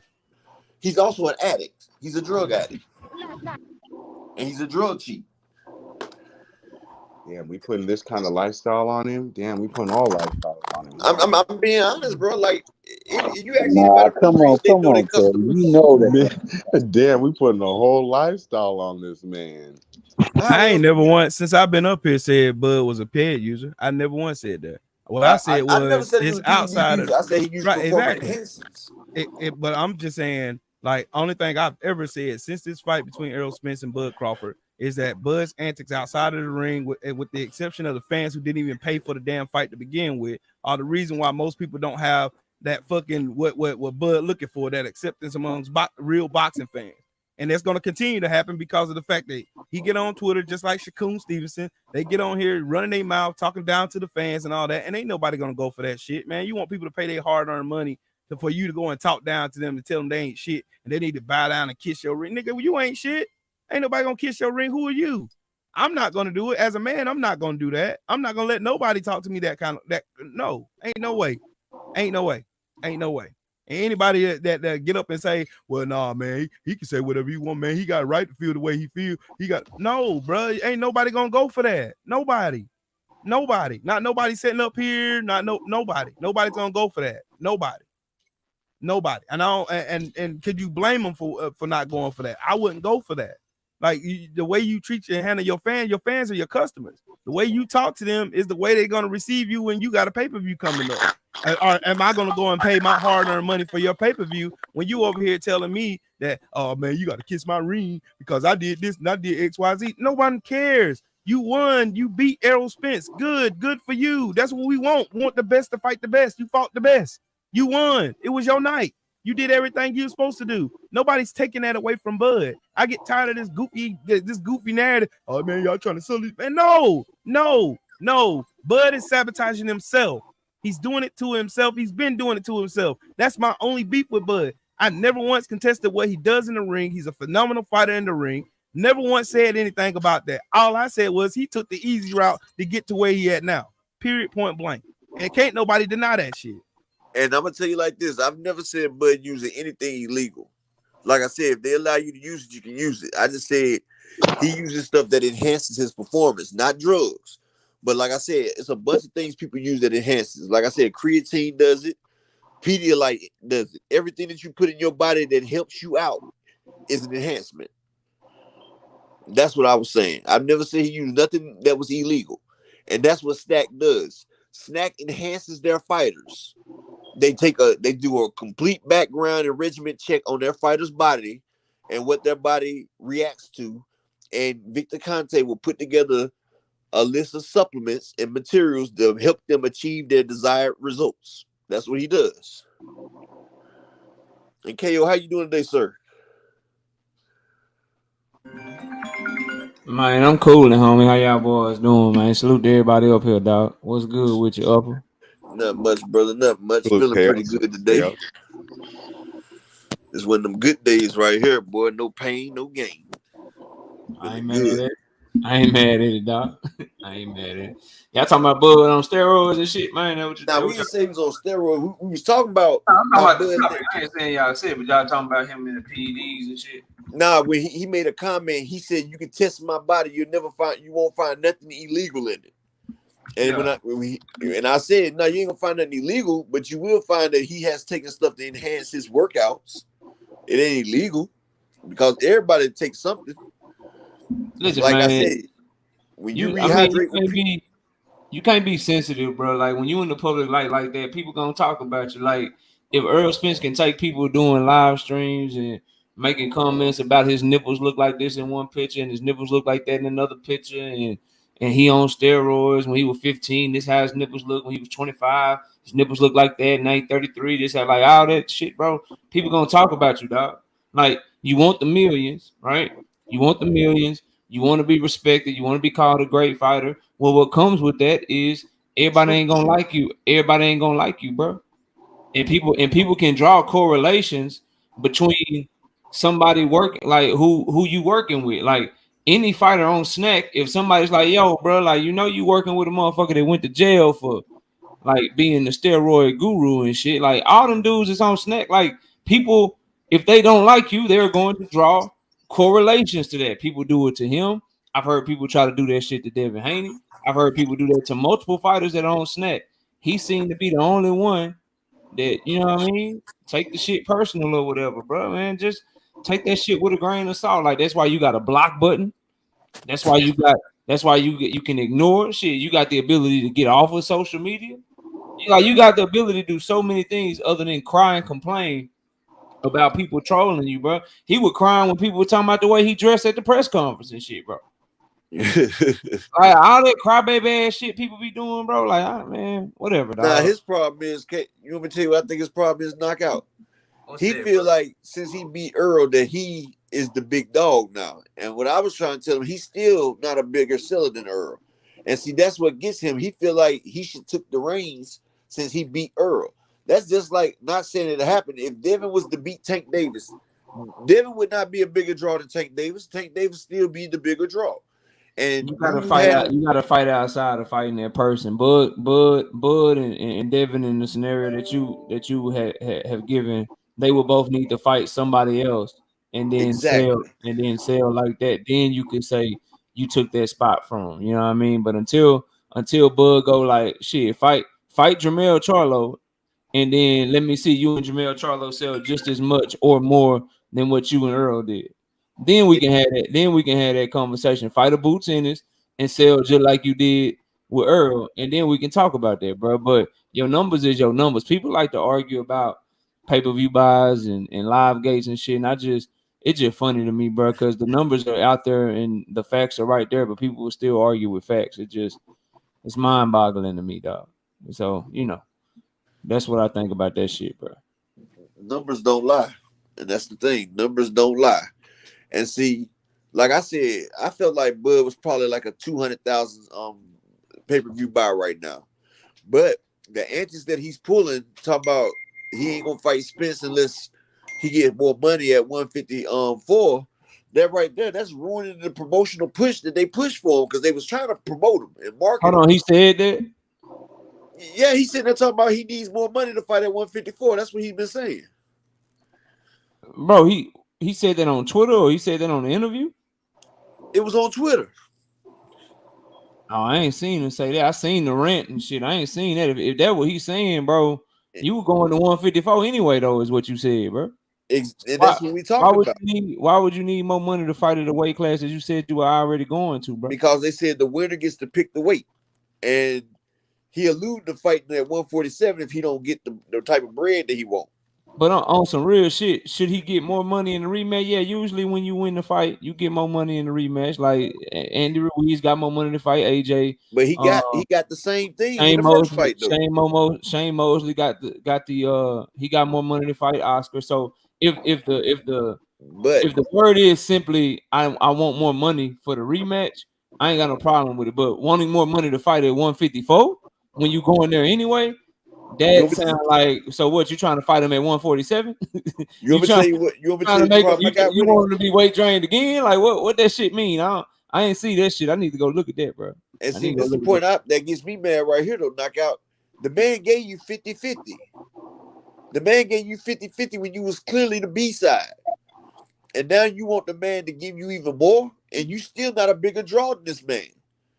So you sat there and said at the end of the fight that Earl made this possible for you and you was going to give him a chance to get his lick back. Now you're trying to overcharge the man. Give that man the same courtesy he gave you because for real, you're not a bigger draw than Earl right now. And that's why I said PVC should let that man fight another fight and eat what he killed. I say get that man a small guarantee and let him get his shit off the back end and let him fight somebody besides Earl and so he can see where his numbers really is because he got the big head right now and he don't realize that was mostly Earl's numbers that did that. Yeah, because now he's talking about he the man, everybody want to fight him now. That's weird to me. Like it's the biggest fight you can have because your other big fights they fighting each other. Like you ain't finna fight Canelo and Jamel no time said soon. He ain't fighting, but assuming you can get that fight right. You ain't getting that no time soon. So if you look at the lay of the land, bro, the only person that can get you somewhere between 500,000 and 700,000 pay-per-views on some back-end money and get you the type of guarantee you looking for is Earl Spence Jr. So why would you be trying? It seems like he want Earl to walk away, bro. Exactly. Seems like he want him to go away. Like he beat him so easy the first time and shit. He want to take that and run with it. That when I hear that, because again, I ain't seen him say that, but I know you ain't no liar and shit, bro. So if you saying he said it, I take your word for it. If that's what you saying that you need more money to fight him at a weight class that you was going to anyway, and you already got 50-50 in the first fight, like bro, like sound like you trying to get that man to just throw his hands up. He doing the same thing he did in the first fight, Kale. Doing the same exact thing, doing a diva talk. You got to do this, you got to do X, you got to stand on your head, you got to cut a flip, you got to back flip off this thing, you got to do this, you got to do that, you got to do this in order for you to fight me again. You know what I'm saying? Even though there was a rematch clause in that fight contract anyway. He don't care because he got enough people around him gassing him up and selling them on that. Oh, you beat him so easy, man. You beat him so easy. But never minding the fact that he beat a weight drain freaking Errol Spence. Exactly. And I'm sitting there like, okay, the man gave you half of everything. If the fight was so easy and you such a big name and you the big ticket, run it back. I mean, the man gave you half of everything, bro. Even gave you a damn coin toss. And you even said that he didn't have to do it. So why are you trying to beat a damn dead horse? Because they're not going to give you a bigger guarantee. Nope. They're not going to do that. They're going to let y'all eat what you kill again. It's the same reason, bro, why they could fight again, bro. He can knock Earl Spence out in the first round. That motherfucker could move all the way up, fight Canelo, knock Canelo out in the first round. He could fight Jermell Charlo and beat his ass and knock his ass out in the first round. And because of shit like this, bro, I'll never be a fan of his, dog. That's He what I'm my saying. number. He my number one. He my number one pound for pound fighter in the world and all that shit. But at some point, bro, you got like what you tell me as a fight fan. You insult my intelligence all the time. You always lying and doing snake shit, bro. I can't support that shit, bro. I And love you as a fighter. I was just Love you starting as to a get fighter, respect but for the that man shit again. right there, I can't get behind that, bro. But as a Like, real boxing fan, who can? Like, think about it. Who can really get behind that bullshit right there? You want this man to give you roll out the red carpet yet again when he already rolled out the red carpet to get this fight started anyway. He's the reason why the fight happened to begin with. You over here fighting David Avenesian like we gave a fuck about that fight. No one gave a fuck about that fight. No one gave a fuck about none of the fights Bud did. Nobody. He wasn't fighting nobody everybody was asking for. That's the reason why he don't have the pool that Errol Spence. Errol Spence earned his way to his damn draw. Exactly. He earned his way there. And that wasn't something that's just given to Errol Spence because he's Errol Spence and he's from Texas. No, he earned his shit. He earned it. He earned it when he beat Ugas. He earned it when he beat Sean Porter. He earned it when he went to the UK and beat Kell Brook. He earned his way. He earned his keep. Bud ain't did that shit. Bud over here trying to take the old easy little tiptoe his way around the damn block and shit. And then now you want to pump your chest because you caught this man when you get at the best position you can catch that man after two car wrecks and the fucking retina surgery and shit. And weight drain at 147. Get the fuck out of here, man. You sit here talking about, you need more money to fight at 154, but you talking about going up to fight at 168. Hey, bro, you put that tweet in the private chat for me. I can't find that shit. I had to get it from KQKC because he was reading them all out today. Yeah, I want to see that shit, man. I was in KQKC because I was in his chat. I just called him. Shit, if he got it, I just called him. Shit, I talked to him. He was reading all that. He had a whole thing of Bud things up there, boy. He was going in. Yeah, I seen him going in when I came in the building. But yeah, I ain't shit, cause that's some bullshit, bro. Like I hope that he either bullshitting or some shit getting misunderstood. Cause that shit don't sound right to me, bro. Exactly, and then this is what I don't get right here. Cause they would negotiate that shit in the contract. Like, hey, bro, whoever win, this gonna be your split. This gonna be their split. This is, you know what I'm saying. You can control this, you can control that, and all that shit. It don't seem like you will renegotiate the money all over again, bro. Yeah, because he got 50-50. The man got 50-50. Damn, like nigga, and see that's why I said if I was Earl, he would have got 75-25. Dude, you did less than 500,000 for a gate, and you did less than 10,000. If you was Earl, we wouldn't have got the fight because he wasn't gonna do that shit. I'm talking about the David Avenesian fight. The David Avenesian fight, the man did less than 500,000 gate with less than 10,000 pay-per-view buys. He bankrupted the company for the 12th time. BLK Prime went bankrupt for the 12th time behind this man. Well, they stupid ass. I know, but then you sit here, the man sitting here giving you all this right here, and then you still trying to talk more of this? The man just got you more money than you've made in your whole career combined in one fight. You're not going to get that fight. He's trying to milk the game, dog. He's trying to milk the game. You know, he's 36 years old, bro. Okay, he's 36 years old. That type of money with. He's not going to get that type of money with Charlo. He's not gonna get that type of money. And Canelo already said he's not fighting Bud. It's not a big enough fight. Earl, bro. He know how bad Earl want to fight him again, bro. He know how bad Earl want. He taking advantage of how bad Earl wanna get his get back, bro. Just like he took advantage of how bad Earl wanted to beat him. Yeah, but see, so I know how bad you want it. So I'm gonna take this fight in between. You gonna wait on me, nigga. I know how bad you want this rematch because of how I did you in the first fight. So I'm gonna get a couple more million about for you, bro. I'm gonna take that. I'm gonna take that to my family, my nigga. Like you want to fight me so bad. You ain't just gonna. You don't want to go out like that. You don't want to go out like that. You know what I mean? You want me so bad. You gonna give in, bro. Or guess what? Guess what? My fans are so delusional and guess what they gonna say? They gonna say you duck me, nigga. Guess what? Guess what my fans? His fans will operate. I'm gonna pull out. I'm gonna ask for more money to fight you at 154. I'm gonna be unreasonable, and then I'm gonna pull out. I'm gonna go fight somebody else, and then guess what? Guess what my fan base gonna do, my nigga? They gonna say you duck me, so I'm good. I'm good either way. And he knows that. Fight or not. And he knows that too. And KO, you laughing about the shit, KO, but it's true.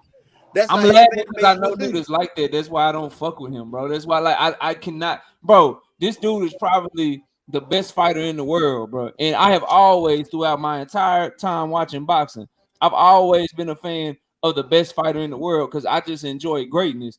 But Of bro, he got me course. to the point, no matter how great he is inside the ring, just who he is as a person, bro, I can never be a fan, bro.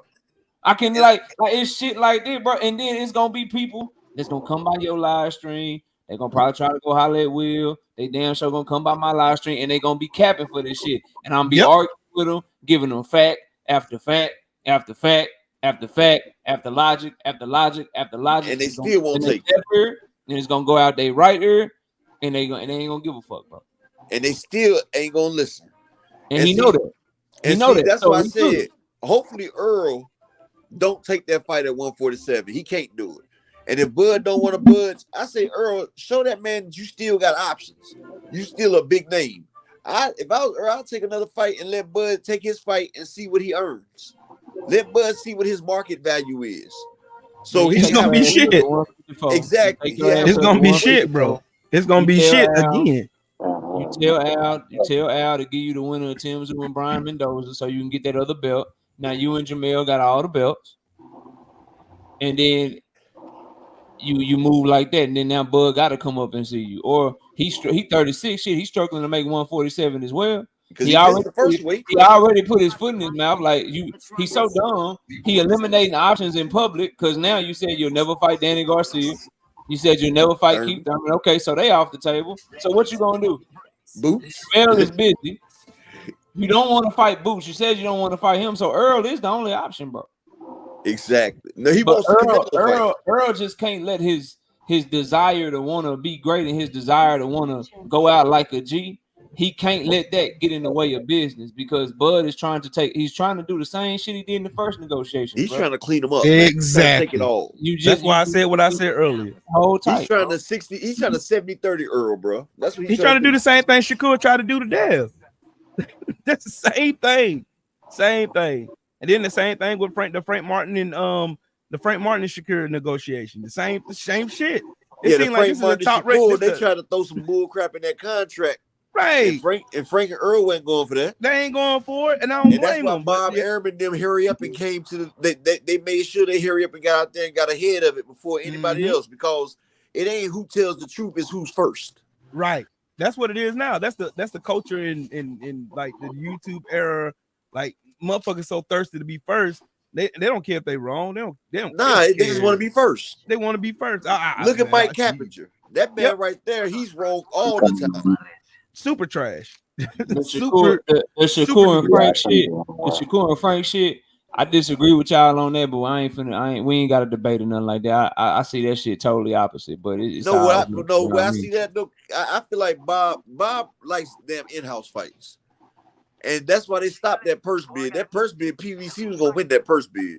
Well, nah, bro. They like so, and again, bro, I ain't trying to spark up no debate. Nah, go ahead, bro. Go ahead. But so I'll be with y'all 100%. But the WBC called off the purse bid because of Top Rank and TGB Promotions, bro. Like both of them let the WBC know that they came to an agreement and that they were gonna fight.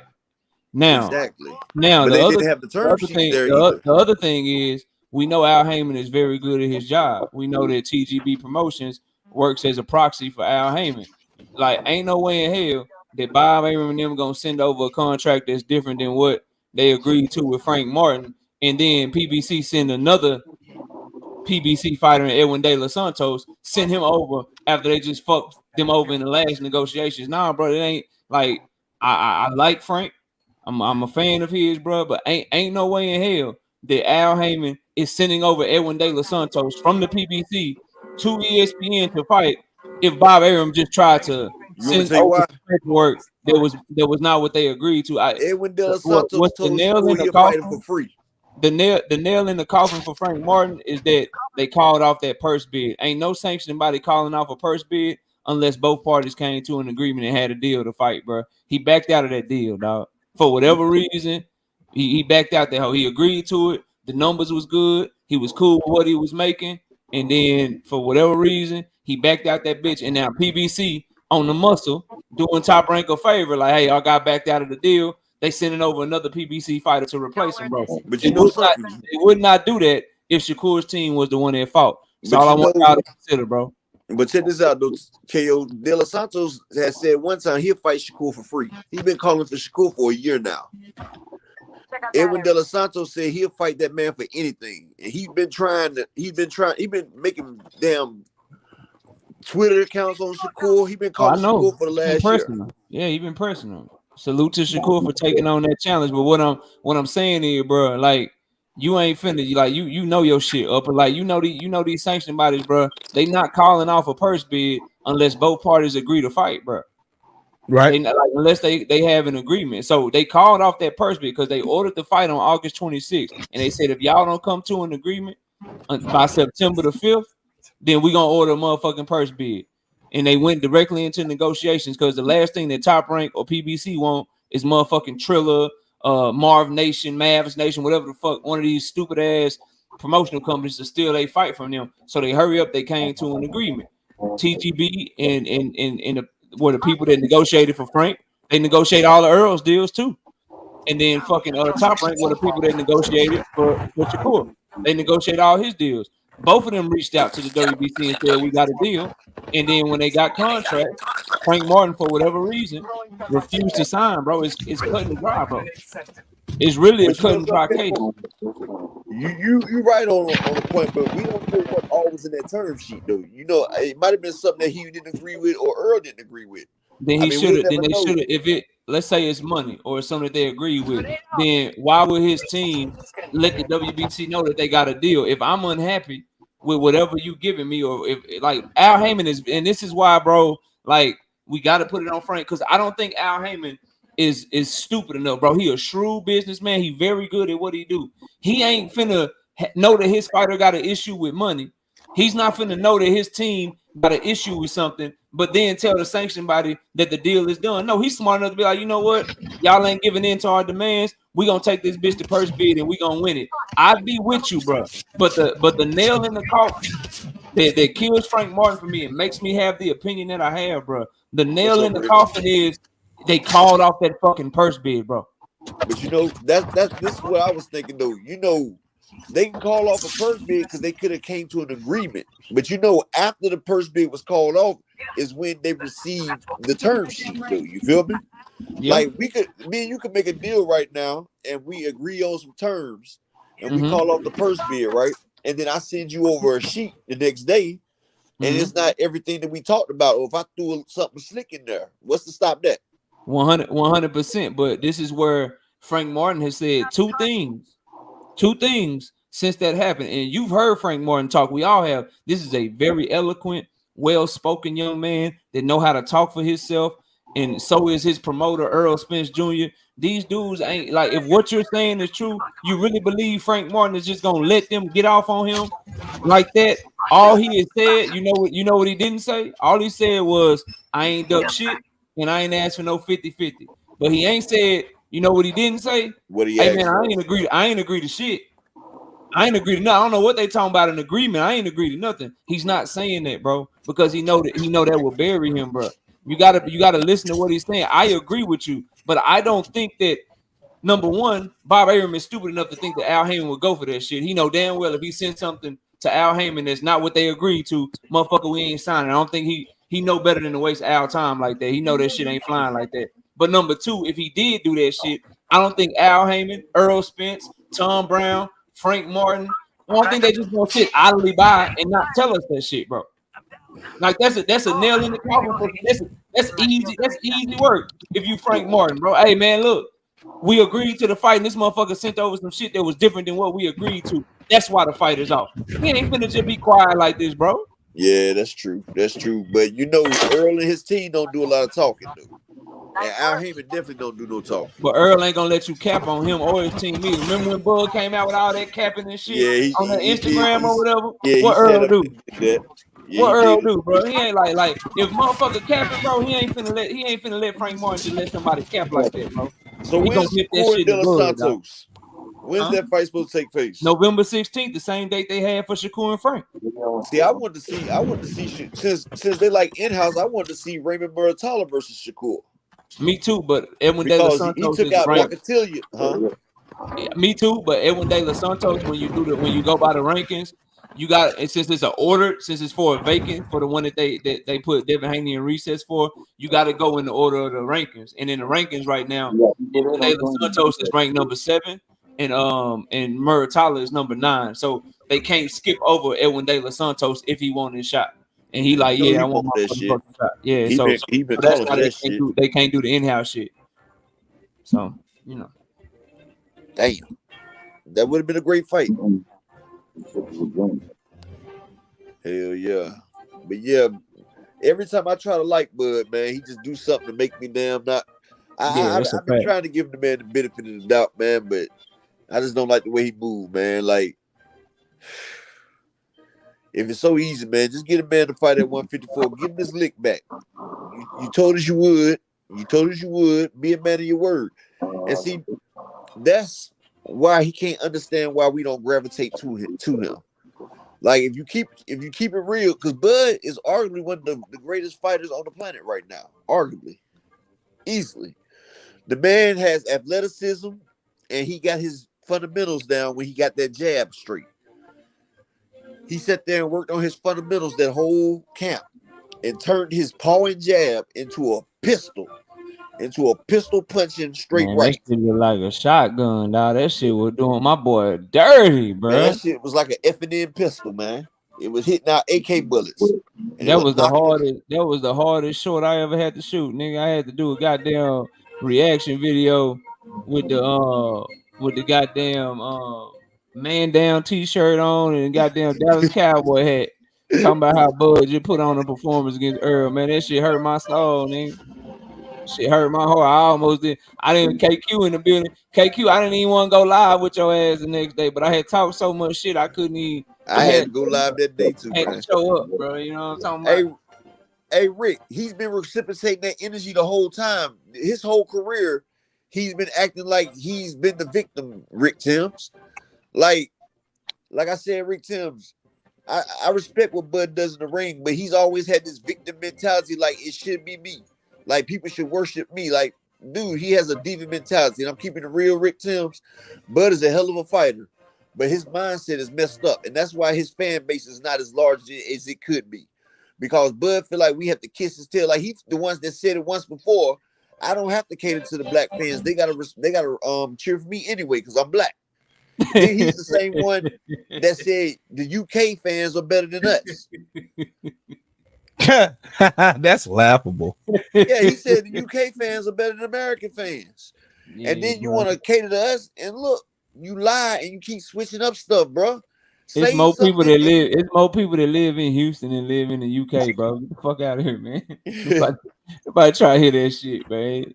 He just mad because he ain't had no fans, bro. That's all. He could get them if he just. Oh man, listen. For any fighter, all you gotta do, bro, tell the truth, want the smoke. And finish your opponents. Go prove it, bro. That's all you got to do. Finish your opponents off. That's why I say Tank is the most complete fighter out there right now. Tank has offense, defense, and he has that wow factor. He sit there, he'll close the deal. The man got 90% knockout rate, over 90%. The man closed 93%. My bad. KO would tell me the exact percentage. The man has a 93% KO rating. That means he has great offense, he has great defense, and he knows how to finish the fight. And people say they don't agree with that being high IQ. I believe if you can put your opponent out, that's high boxing IQ right there. You have to set up shots to put somebody down. And Tank is humble, and he speaks, and he does what he say. That's why he has the fan base that he has. Plus, he's a hell of a fighter. Bud is a hell of a fighter too, but his off-the-ring antics is what holds him back. And PBC does start. He'd have been better off doing like Tank. Just let Floyd talk for you, dog. Yeah, that's that way they can't hold it. They can't hold it against you. Yeah, and PBC done started a whole press run for Bud, trying to build him up, and Bud shooting himself in the face. Like he's cutting his nose to spite his face. Like they trying to build you up, and you steady the new followers that you do got. You sitting here cutting them off because people ain't gonna respect that. It's a lot of cap in what he's saying, but I will admit, bro, I'm glad that he wouldn't entertain Keith Thurman or Danny Garcia. Cause I don't feel like they deserve to fight right now, bro. No, I'm more interested in Jamel Charlo. Obviously, I want Earl to get his rematch first because it's in the contract and he want that shit. So Earl Spence rematch, Jamel Charlo, Jerron Boots Ennis. Shit, I take a Virgil Ortiz fight over fucking Keith Thurman and Danny Garcia, bro. Yeah. I'm just 100 with y'all, bro. Like, cause Keith Thurman got 4 fights in the last 7 years, bro. He ain't Keith Thurman to be worse than Earl. He ain't fought a true welterweight since July of 2019, bro. His fight in February of 2022 was against Mario Barrios, coming up 2 welterweight, who had never fought in the division before, bro. How do you don't deserve a shot, bro? Like, I feel like Barrios might bust his ass right now. You don't deserve a shot, bro. You do not deserve a shot. And then if you Danny Garcia, I thought he was moving up to 160 to fight Aries Landy Lara, bro. He's trying to fight him at 155. He's trying to fight him at 155 for the belt. Oh, so see them dudes ain't hungry, bro. Like I know what's man. I'm not trying to see him in no fight other than a rematch with Spence, Jamel Charlo, or fucking or Jerron Boots Ennis, bro. Them my 3. And then for a 4th option, Virgil Ortiz. Shit, bro. I take a Jesus Ramos fight over them right now, bro. Jesus Ramos would be a little bit too much right there, boy. Somebody like that, bro. Like somebody that's live, that's really, building themselves, that's really trying to do something. I'm not trying to see no shit. Keith Thurman got no shot, bro. You ain't fought in almost 2 years, dog. Hey, Jesus Ramos about to stop Lubin, bro. Hey, Lubin, man. Oh, yeah, he's gonna do Lubin has dirty, heart. bro. Yeah, Lubin got a glass chin, dog. I like him, bro. But that chin, though, bro. That chin is terrible.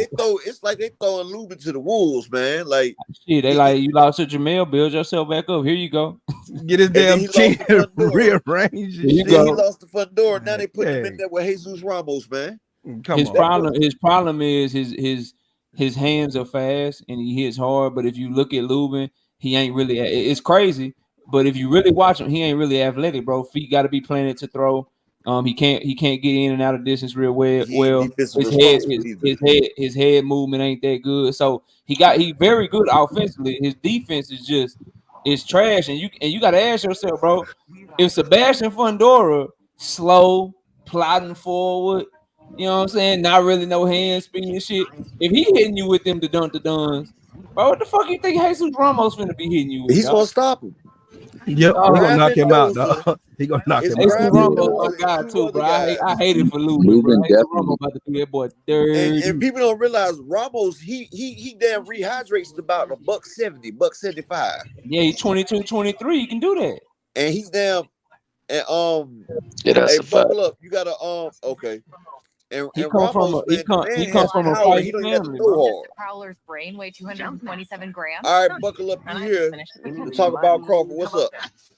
I basically can't hear you. What's that noise? Somebody, I hear a commercial or something going on.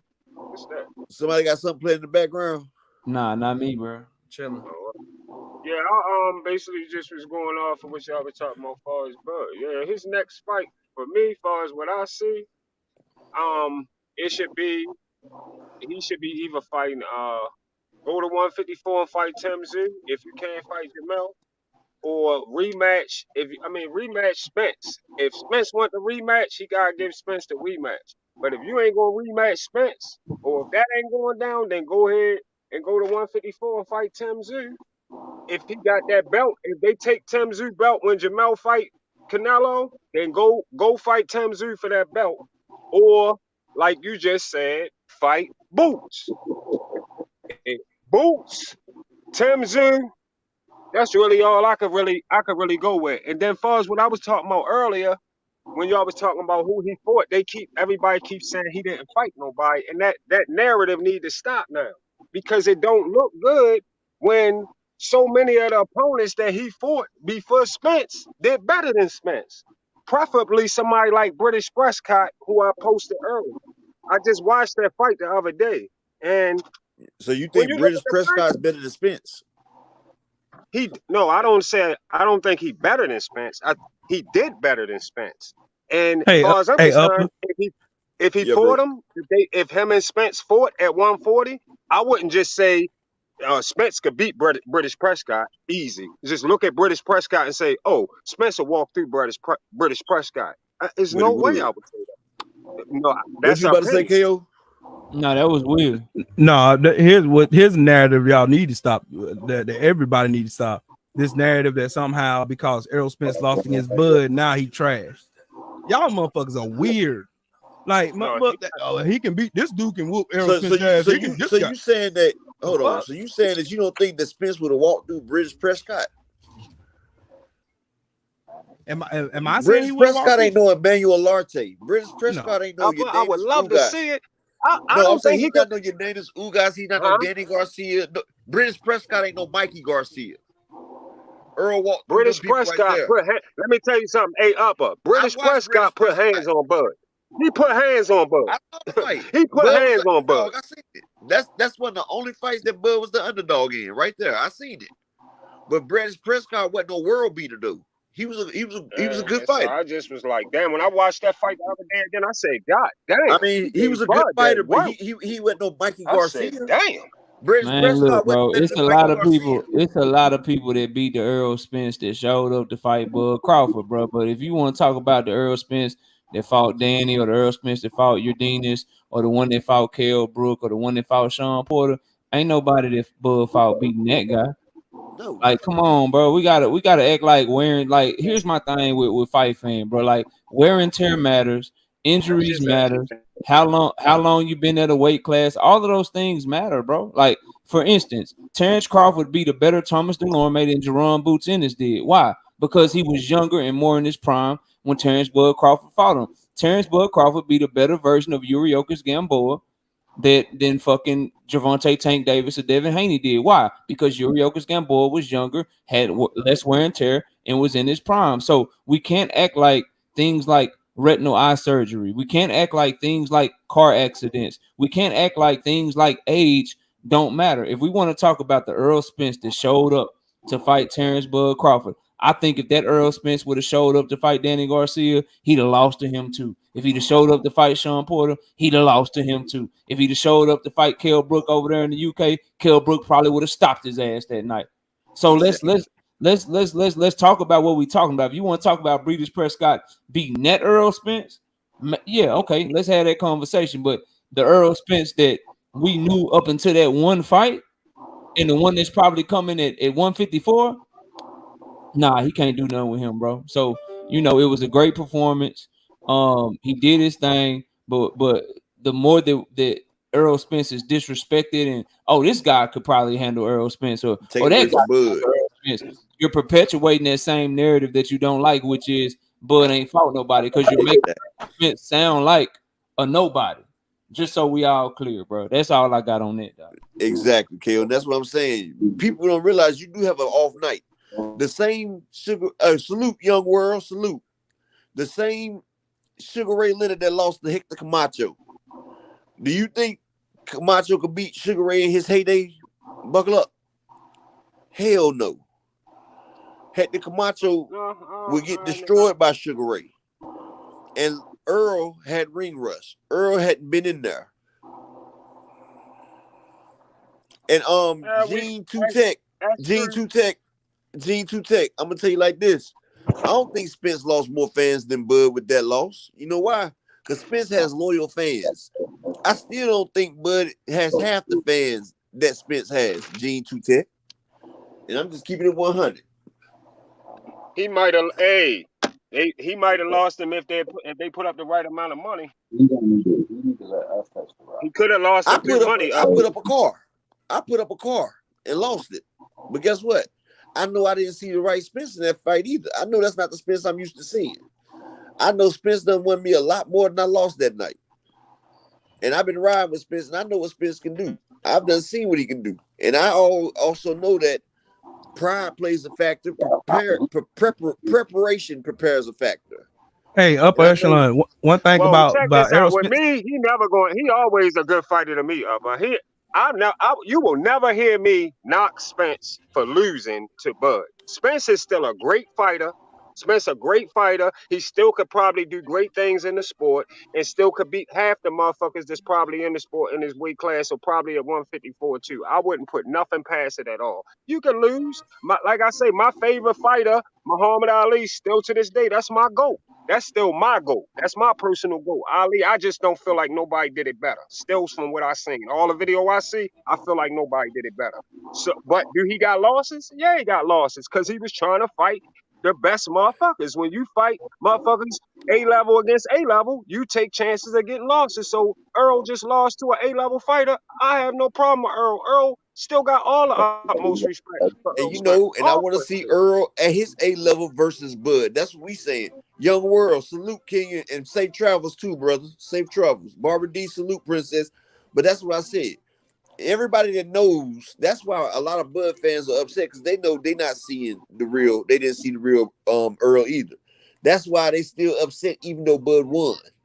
But see, Bud has a chance to right this. He has a chance to fight this man at a higher weight class where the man ain't weight drained. He has a chance to fight this man coming off another fight where he hasn't been out as long, where he's had time to get the ring rust off, where he's had a chance to get his body down to cutting weight, where he has a chance to be more fluid. Now, fight the man now while he's up. You caught the man while he was sleeping. Catch him while he up now. Show us that you this great fighter, that you a legendary fighter. Like, just fight this man and stop playing with the money. Stop acting like you're going to charge him more to fight at 154. The man gave you 50-50. He made the fight for you. You sitting there holding a WBO belt, wasn't trying to unify nothing. The man basically made you a superstar overnight. And you want to pass him, you want to surpass him, then you got to do great things. History favors the great. Hey, they favor people that take chances. The thing about it is we are not Bud Crawford fans. Errol Spence fans are not Bud Crawford fans. We're not them finicky ass niggas that just jump ship because it don't go the way we wanted it to go. Errol Spence built this fan base not just because of what he does in the ring, it's what he does outside of the ring too. That's why he calls himself the truth. He lives by the truth. He walks in the truth. He stands up like a fucking man. That's the reason why people fuck with Errol Spence. Ain't nobody going nowhere. The only people that went somewhere were fucking Errol Spence haters. That's all. The bandwagoners, the ones that's over there doing. That's the only reason why anybody would have left Errol Spence as far as his fan base. But ain't nobody doing that weird ass shit. Oh man, Errol Spence lost. It's time to go switch up. We Bud fans. Now get the fuck out of here, bro. We've been riding with this man after a car accident, after eye surgery. This man wasn't supposed to fight again. This man in a wheelchair boxing, thinking about fighting. Hey, Upper, man. Hey, Upper, real quick, bro. Salute to you, man. Will, everybody up on the panel, y'all take it easy. I'm gonna run, bro. But great show. Keep doing your thing. Y'all hit my man's like button. Subscribe to all these brothers up here with channels, and y'all keep it pushing. I'll catch you later on, though. Upper, great show, bro. I'm gonna be by and catch you later, bro. But I'm about to get off in a minute because yes, sir. Just Do about to come on. You know, I always get off before my boy Just Do get on. Hey, I'm about to slide out of here too, Upper, but it was great talking to y'all, man. And we're going to see what's going to happen. Just so you know, from Buckle Upside, yes, I do agree with y'all. I want to see Bud and Spence fight at 154. I do agree. That fight should take place. Bud got to make that happen. Make it happen. And then we can see what's up. If Spence wins, hey, Spence beat Bud, then we get a third fight. Then that make it even more exciting. Bud beat Spence, then we know Spence, and it's more money for both of them. That's it, and it's more money for both of them. And I'll get back at you, Upper. Make sure y'all hit that like sign. And, all right. Yeah, everybody hit that like button, and we'll go across the panel. I want everybody to get their final thoughts, and then we're gonna close out because my man Just Do about to come on in 5 minutes. Hey, salute to you. Thank you, Barbara D. I'm glad you let me come through too, Barbara D. Go ahead, Trill Will. Hey, salute to you, man. Thank you for having me up here, man. Salute to the chat. Salute to everybody. Y'all make sure y'all smash that like button, man. That's how I get in the algorithm. That's how I can get more eyes on his account, man. Stop doing this man dirty. I came up here, gave y'all about 2 hours of his time. Hit that like button, man. But yeah, salute to you, man. I'm still gonna be man down. I'm still gonna be team man down. He's still the biggest fish. And little buddy gonna just have to get over that fact. But hey, y'all be smooth, man. I'm about to slide up out of here my damn self. Give me something to eat. But I'll holler at y'all later, man. Peace and blessings to y'all. Peace and blessings, bro. 2 Cent. What up, man? I thought I was about to be able to hop up here and cook Crawford ass real quick. Well, go ahead and get you a couple minutes in there.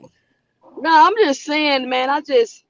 I'm sick of Crawford. It's just getting it's annoying. Like, you are supposed to be a champion, and you worried about what people saying on YouTube. You tweeting and going back and forth about how you owe this and you owe. Just be a champion. All of the criticism and everything is gonna come with it. You want to go back and try to get revenge on everybody who said you ain't fought nobody. That's their opinion. It's like Crawford and his fans don't want nobody to have their own opinion. People thought Spence was gonna beat you, and now you win. Oh, y'all owe Crawford an apology. Why? Why do we owe Crawford an apology? Because we thought that Spence was gonna beat him. Like, it's just weird to me.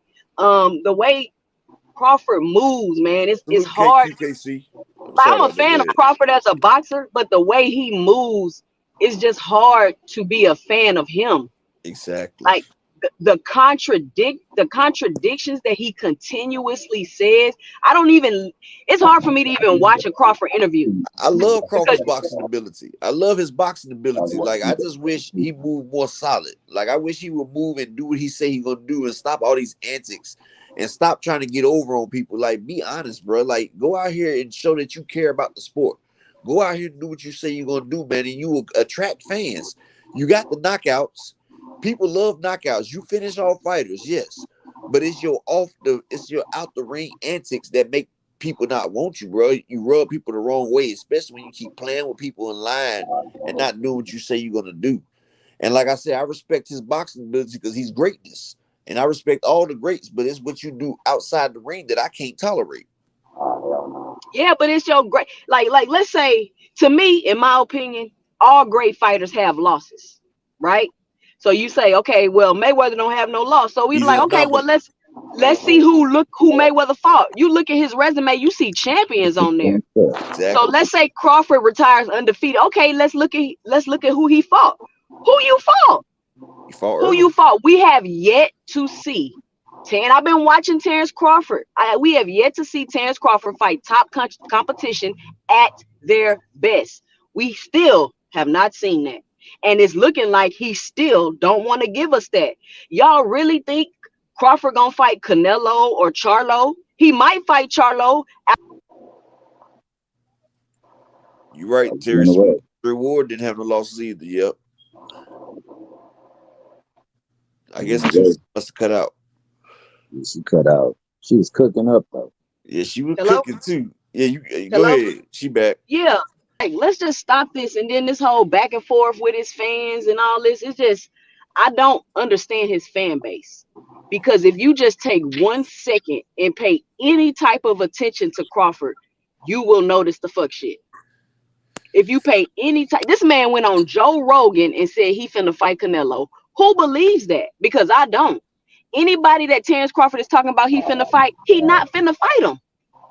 Just watch throughout Terrence Crawford's career. Everybody talking about he want to fight, he calling out he finna fight, and boom, he fighting somebody from Russia. I mean, he does want the Canelo fight. Canelo just said he don't want to fight because Canelo knows it ain't a big enough draw. Like, Canelo knows, yeah, you beat Earl, but you're still not a big enough draw. And what makes Crawford think he can say who he not gonna fight? Like, I'm not fighting Keith Thurman. I'm not fighting y'all want a big check. They're the draws, Crawford. Would they not be the draw? But see, that's what I was getting at this whole live. He felt like just because he beat Earl, he got the mantle.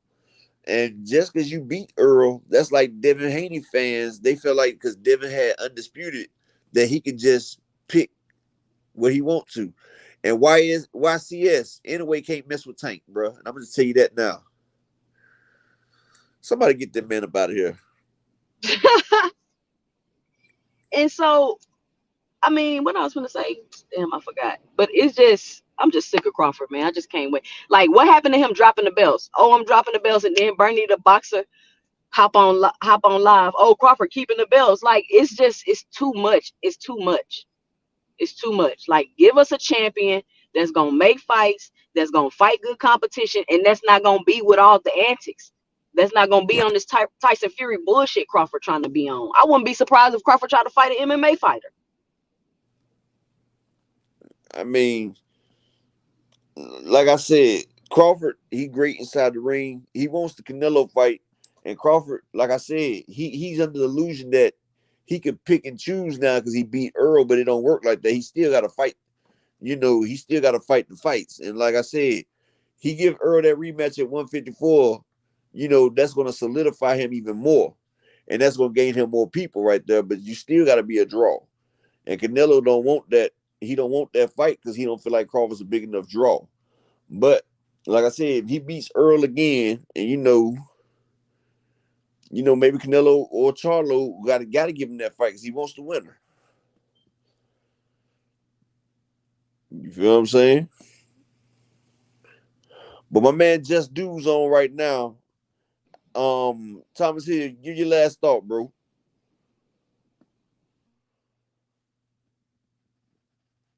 Oh, I guess Thomas Hill gone. Everybody, y'all make sure y'all hit my man Just Do. I'm gonna go ahead and hit the daggone the theme music. Peace and blessings to each and every one of y'all, and I appreciate y'all for coming out. This your boy Upper Echelon, man. See if I come on later on or not. I don't know though, but appreciate y'all. They want that smoke, you know I blow it. They call me Sunny Monster for a reason. I'm really dripping, leave a nigga bleeding. I get to squeeze and leave a nigga. They want that smoke, bitch, I got it for. They want that smoke, bitch, I got it for. They want that smoke, you know I blow it. They call me Sunny Monster for a reason. I'm really dripping, leave a nigga bleeding. I get to squeeze and leave a nigga bleeding. Raw Molly got me all up in demon mode. Mouth moving like I done put clean in my nose. Tryna catch me up, I can leave with some hoes. He standing straight up, watch I make him lean with this pole. Would've thought he was closed, how that heat made him fold. Thought it was a game, he won't think no more. His brain's gone, nigga. It be exciting when I get to striking. Guns sound like thunder, hit you like lightning. Fight for your life, we don't do no fighting. We really hit it, nigga. We worse than savage, they calling us Vikings. Police be riding, we still be sliding. Told you we hitters, remember the time. They want that smoke, bitch, I got it for. They want that smoke, bitch, I got it for. They want that smoke, you know I blow it. They call me Sunny Monster for a reason. I'm really dripping, leave a nigga bleeding. I get to squeeze and leave a nigga bleeding. They want that smoke, bitch, I got it for. They want that smoke, bitch, I got it for. They want that smoke, you know I blow it. They call me Sunny Monster for a reason. I'm really dripping, leave a nigga bleeding. I get to squeeze and leave a nigga bleeding.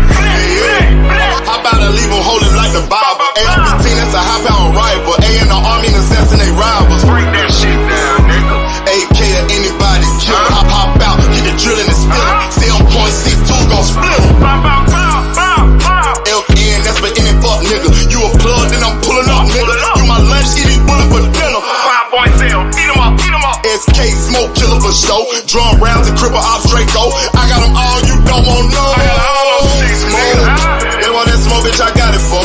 They want that smoke, bitch, I got it for. They want that smoke, you know I blow it. They call me Sunny Monster for a reason. I'm really dripping, leave a nigga bleeding. I can leave a nigga bleeding. They want that smoke, bitch, I got it for. They want that smoke, bitch, I got it for. They want that smoke, you know I blow it. They call me Sunny Monster for a reason. I'm really dripping, leave a nigga bleeding. I can squeeze and leave a nigga bleeding. All right. Yeah, Rick. Peace out, man. I don't hate on Bud. I just hate on what he do outside the ring. He a hell of a boxer. But it's Upper Echelon, man. Y'all go check out Just Do Boxing, man. I'm out, man. Y'all set y'all notifications, man. So whenever I go live, y'all can be ready. Peace.